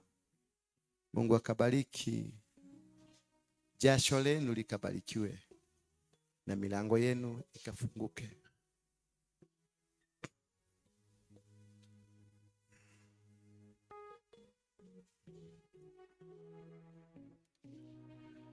Asante Baba kwa sadaka hii ambayo imetolewa.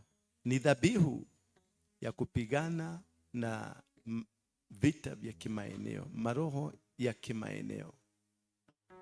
Ninakuomba msamaha wa dhambi zako juu ya watoto hawa wote.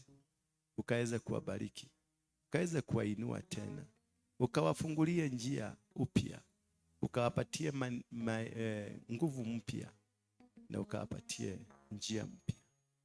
Washindanie kwenye vita zao zote. Wapiganie katika wanapovamiwa na kina Tobias na Sanbalato. Wapiganie wanapokuja kuinukiwa kwa vita. Wapatie hekima ya kupigana na vita za kiroho. Vita za kimaeneo wasaidie tu waweze kushinda. Wewe tu ndio una uwezo. Wewe tu ndio unashinda. Wengine wako na madeni. Wengine nyumba zao zinabebwa, zinataka kuokshoniwa. Wengine magari yao yanataka kuokshoniwa. Wengine wako njaa, nyumba zao zinafungwa. Wengine wako na matatizo mbalimbali. Wengine wanasema wagonjwa. Wengine wanako na matatizo chungu uzima. Wote hawa ni watoto wako na wako kwenye nyumba yako. Wanahitaji. Kumbuka ukuta huu uliojengwa na Nehemia. Mtumishi wako Elia alikuwa amesema usikajengwe. Lakini miaka mingi baadaye ulijengwa. Ni ukuta ambao ulikuwa umejengwa mara ya kwanza kuzuia watoto wa Israeli. Lakini ni ukuta ambao uliwaamuru wakaujenge kudhibitisha ya kwamba wewe ni Mungu. Hivyo ninabomoa kuta zote zilizokuwa kwa maisha ya hawa na kuwajengea ukuta mpya Licha kuwa kutakuwa na upinzani, lakini ukuta huu ukajengeke katika jina la Yesu Kristo. Ukawainulie maisha yao, ukainulie biashara zao, familia zao, ukainulie kila kitu watakachokuomba kutoka kwako.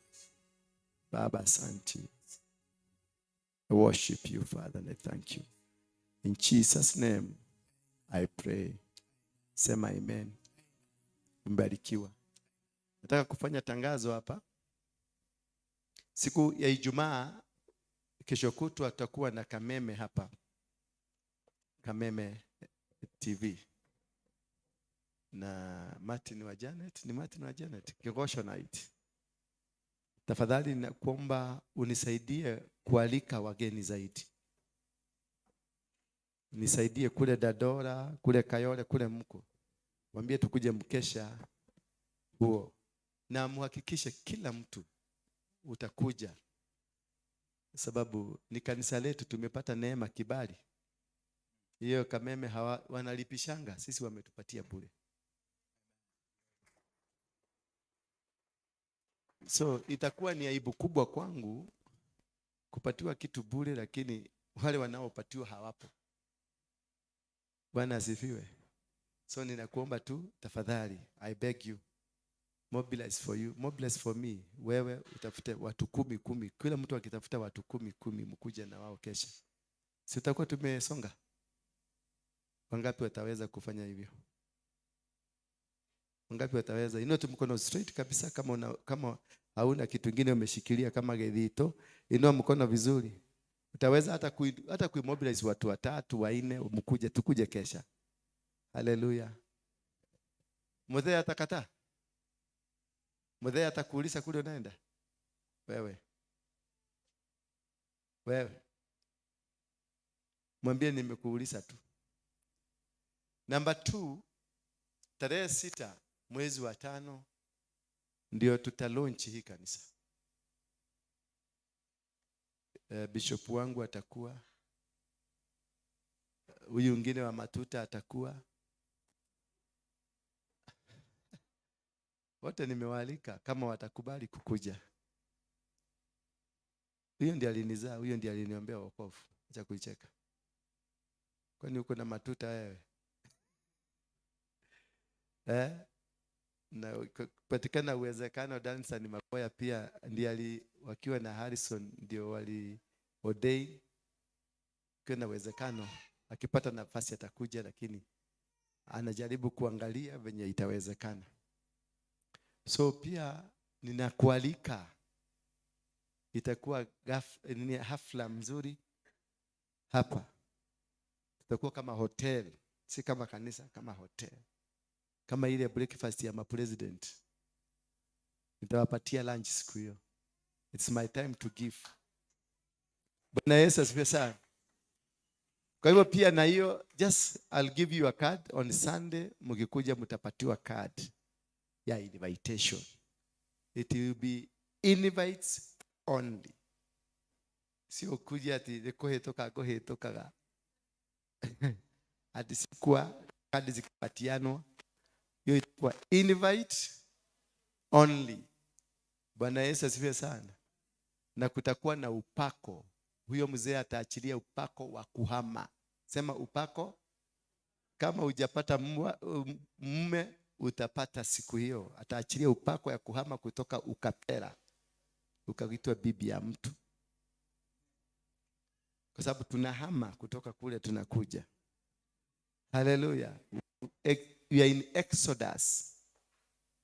We are moving to Canaan, a promised land. Hallelujah. Kwa hivyo siku hiyo kuna upako maalum utaachiliwa wa kibiashara, utahama kutoka umaskini uingie kwenye utajiri. Hallelujah. Utahama kutoka kuchukiwa uwe mtu wa kupendwa na kupendeza. Utahamishwa kwenye ukaingia kwenye level za kimataifa. Yule mjamaa wa Amerika alikuwa palisema this is American standard. Hallelujah. Lakini naona mnakuja na matope. Si unaona hapa, utajua hapa kulikuwa kumekaa mtu, hapa kulikuwa kumekaa mtu, hapa kulikuwa kumekaa mtu, hapa kulikuwa kumekaa mtu. Na huyu ni wa red soil, huyu ametoka Kiambu, huyu ametoka Rogai, huyu ni cotton. Sasa unaona level za umaskini. Kuna mtu wa cotton, kuna mtu wa red soil, kuna mtu wa loam soil, wote wako hapa. Haleluya. Haleluya. Hii ndio naitwa sasa baraka. Sema baraka. Baraka. Sema baraka. Baraka. Bado tunaendelea kununua viti. Ukisikia una uwezo wa kununua, hazijatosha. Kanyumba viti ni vidogo, tukipanga vizuri vinaishia tu hapa. Ndio naona tumeweka hii katikati ndio kule space. Hii inakamilika by tomorrow. Kesho hii itakuwa yote itakuwa imebomolewa yote na hii zote. Sasa tutaenda mpaka upande huo. Bwana asifiwe. So I'm looking for more ushers. I'm looking for more watu wa drum, watu wa keyboard, the praise team. I'm looking for more and more. Kama unajua kuna mtu rafiki yako ni mwimbaji, I want that person. Na I'm looking for intercessors, watu ambao ni waombezi. Ukijua una kipawa cha kuomba, si cha kuombea watu, ujichunguze kama umewahi back to sender. Kama umewahi sema back to sender, don't come to me.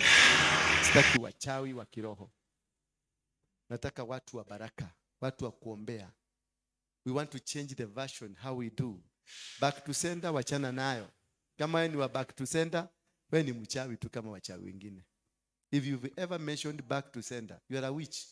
Wewe na mudomo kwa mutirio tigana. Wadhani ya washo. Kama umewahi kuombea mtu alale, asifike kanisani mapema ndio ukue mapema yake. Ama umeambia mtu ukasema aondolewe kwenye hiyo area ndio upate hiyo duka, wewe ni mchawi. Na ufai kuishi, nafaa kukufa. Ombea mtu baraka. Ombea adui zako waishi siku nyingi. Ile unapobarikiwa wajione kwa macho. Sasa ukiomba wakufe, nani atajionea? Nani ataona? Nitajenga, nitakuweka, nitaandaa meza na maadui zako. Sasa maadui wakikosekana, meza itatoka wapi? Because for that to be fulfilled, there must be a table, wewe na maadui. Sasa umeombea maadui wakufe, kumaanisha umekata kazi ya Mungu. Meza haitakuwa na meza ni hokera hadi mokere. So kama wewe ni muombeji, una watu wa kuombea, ati ninafuga kasio yake, ninafuga hizo jia zake, wewe tu utakufa. Kwa hii kanisa utakufa. Hiyo I am sure. Nimeraise dhabihu na nimetoka leo kwa my spiritual father. Nimeenda nimepeleka sadaka kubwa, hiyo hamtaweza. Kubwa ya kununua gari mzima. Ya kumaliza wachawi wa kanisa. Na nimetoa kwa ajili ya hii nyumba. Kwa sababu ile shida nilikuwa nayo kule, hapa haitakuja. Tuko na pesa ya kutosha ya kununua masanduku. Pesa sio yako igata. Huko kutigwa ikara murogi. Hapa hakutakaa mchawi. Kutakaa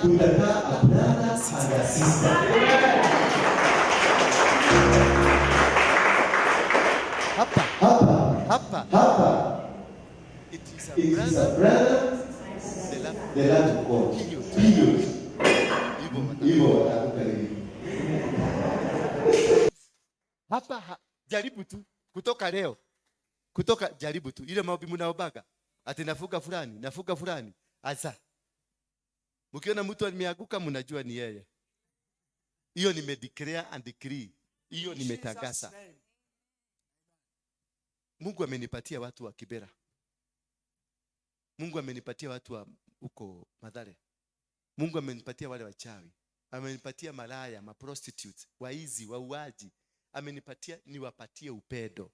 Na yeye waje ukakuga nimefuga huyo mama. Tio mama, nimetumishwa ya demoroni. Nona guye wekete ya white. Nona tonya mutu tumatuiru. Togosholetwo ngoma. Hiyo ujiga siutaki hapa. Siutaki. Kila mtu wacha wakuje. Mchawi akuje, murogi akuje. tutarekebisheni hapa. Hata mimi narekebishwa. Mimi naendanga kwa Harrison kila asubuhi ya Wednesday kuwekelewa mkono. Because mimi si mkamilifu. Nilijipima nikiwa kwangu, nikaweka hesabu, nikachora graph. Nikaona uwezo wangu bado uko 2%. I'm 2%. 2%. So kama uko beyond me, wewe enda kule kwa wazuri wako. Kama uko 3, wewe enda. Nataka watu wa 1% hapa. Watu wanataka kulelewa, kujengwa na Yesu. Watu wako na space kubwa mahali Yesu atakuja kukaa. Lakini kama ka space yako umekula umefikisha 99, ndio ikale na kuja. We don't need you. Nataka watu ambao tuko ready kufundishwa, tuko ready kukua. Tuko na space kubwa. Mnanielewa? Watu wa holier than thou, wale wanaishiki biguni wanateremka asubuhi, please don't come. Si hapa, teremka kwingine. Umesikia? Teremka wapi? Maholier than thou, I don't want you here. Nataka mtu ako na space kubwa ya Yesu kupata nafasi. Yesu alikuja, anasema nilikuja kwa ajili ya nani? Wale waliopotea.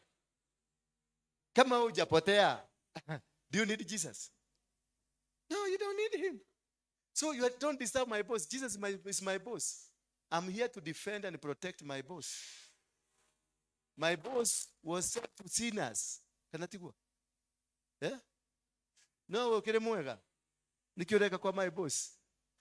Waletera ini neke kwa my boss na we mwega. Ni mami. Todo kire mwega ali. Unapaka laini kufanya nini kwa my boss, na boss anataka kuona wale watu wachafu.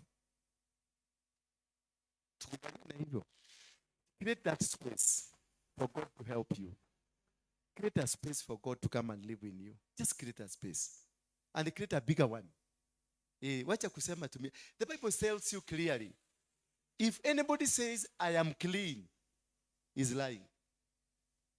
That is why Jesus alituachia ombi moja. Baba yetu uliye mbinguni.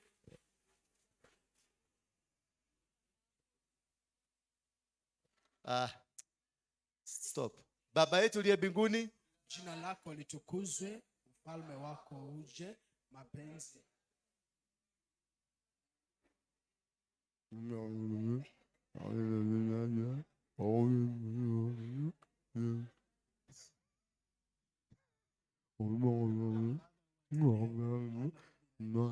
Amen. Alituambia mapenzi yake afanye nini? Mapenzi ya Mungu yatimike. Atusamehe madhambi zetu jinsi tunavyo Wasamehe. jinsi tunavyo. Hiyo ni ngeli ya? Hiyo ni ngeli ya? Eh? Ni ngeli ya Muwa. eh? Ngeli ya muwa. Ni ngeli ya muwa, ngeli ya endelezi. Continuous present tense. Bwana Yesu asifiwe sana. It has no end. It is a continuous life of repenting and seeking God. Yes. It is not that nende mahanaku baka unakuta kama anatembea hivi.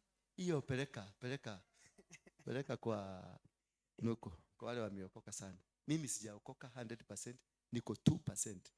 Na kama unataka kuongozwa na mtu ako 2%, tukae hapa. Because we are doing the will of our boss, who is Jesus Christ. Lakini wale mko 95, 85, just find a better place. Find what?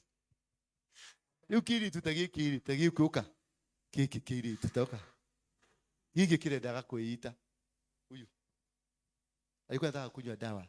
Na hakuwa anakunywa dawa kwa sababu ya shida mingi, ni kwa sababu ako na juga. Are you ready? Tuongee tu tushonale goma. Ekato shame the devil. Ndio. Shame the devil. Tomoshonale. Kana tomuhithahithirire. Tomoshonale. Kiri tugikiri tanyitayega. Nyitayega nigetha mari mahote cia kwaria.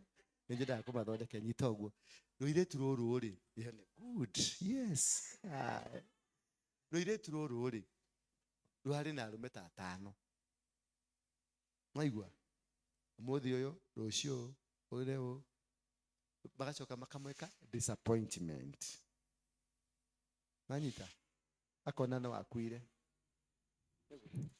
Ndahe nani? Daisi wena igana. Daisi mbili. Urari na igana. Dari neritu. Eretu. Ai neretu. Dari na ige mono. Ai neretu. Nĩratire matumako matiga. Wajie maisha meru. Yes. Rĩu mũirĩtu toyo ingĩcoka ndĩmũthinĩkanie rĩ, kũngĩcoka gũthiĩ atĩa? Nona ũrĩa athinĩkanĩtio na kũrĩa athinĩkanĩtio, ũrĩa ahũthĩrĩtwo. Ingĩcoka niĩ nduĩke nĩ ndamũthinĩkania rĩ, gũgũcoka gũthiĩ atĩa? Ũngĩcoka nje kũhũra mũirĩtu ũyũ rĩ, mũkĩmwĩtaga mũmaraya rĩ, atĩ mũirĩtu arokire kũgũithia pastor rĩ, manogo, niĩ mũgũithie atĩa? Just sasa we mutumia ũyũ tondũ wanakorwo kanitha-inĩ rĩ, wanahujia rĩ, no ũhote kũngũithia? No ũkũnduta ĩno? Ni mimi nitatoa, ni mimi nitaiteremsha. Ni mimi. Tiku ate rĩu mutumia nao nĩ aratheka haha, ate tondũ nĩ twathiĩ mũcona nake, ati tamumenyerei, tamuhoyerei. Intercessors. Okirai. Kai kanitha nĩ kũgwa. Kanitha yau. Ĩno nĩ kanitha ya Jesu ndĩngĩgwa. Hallelujah. Ti ũkuona mũndũ tondũ nĩwamuona tondũ nĩ twathi nake na harĩa kwaria nake harĩa, twathi kũhoyana. Ndũkĩona we kũhoya. To change this mentality ya ujinga. This mentality ya ukumbafu tuachane nayo kabisa. In Jesus' name. We need to live like Jesus. Jesus walked. Huyo mama atari koro mutumia ucio Musamaria watunywaga maĩ harĩa rĩ. Na nĩoĩ kaine anatumia anarumigana. Ahenanirie nĩ atano. Yesu akĩmwĩra na ngĩgena. Mehithĩte. Na Jesu niwe mutumia acerire muno nake. Gĩtumia kĩu kĩacokire nginya kũmũhura gũkũ na njuĩrĩ. Korwo nĩ ũmũthĩ ũyũ. Ona na agĩtuĩka evangelist. Kuma mũthenya ũcio. Korwo nĩ ũmũthĩ ũyũ mũnyone na gĩtumia nĩ gĩtumia kĩrĩgũ kĩna njuĩrĩ ndaihu.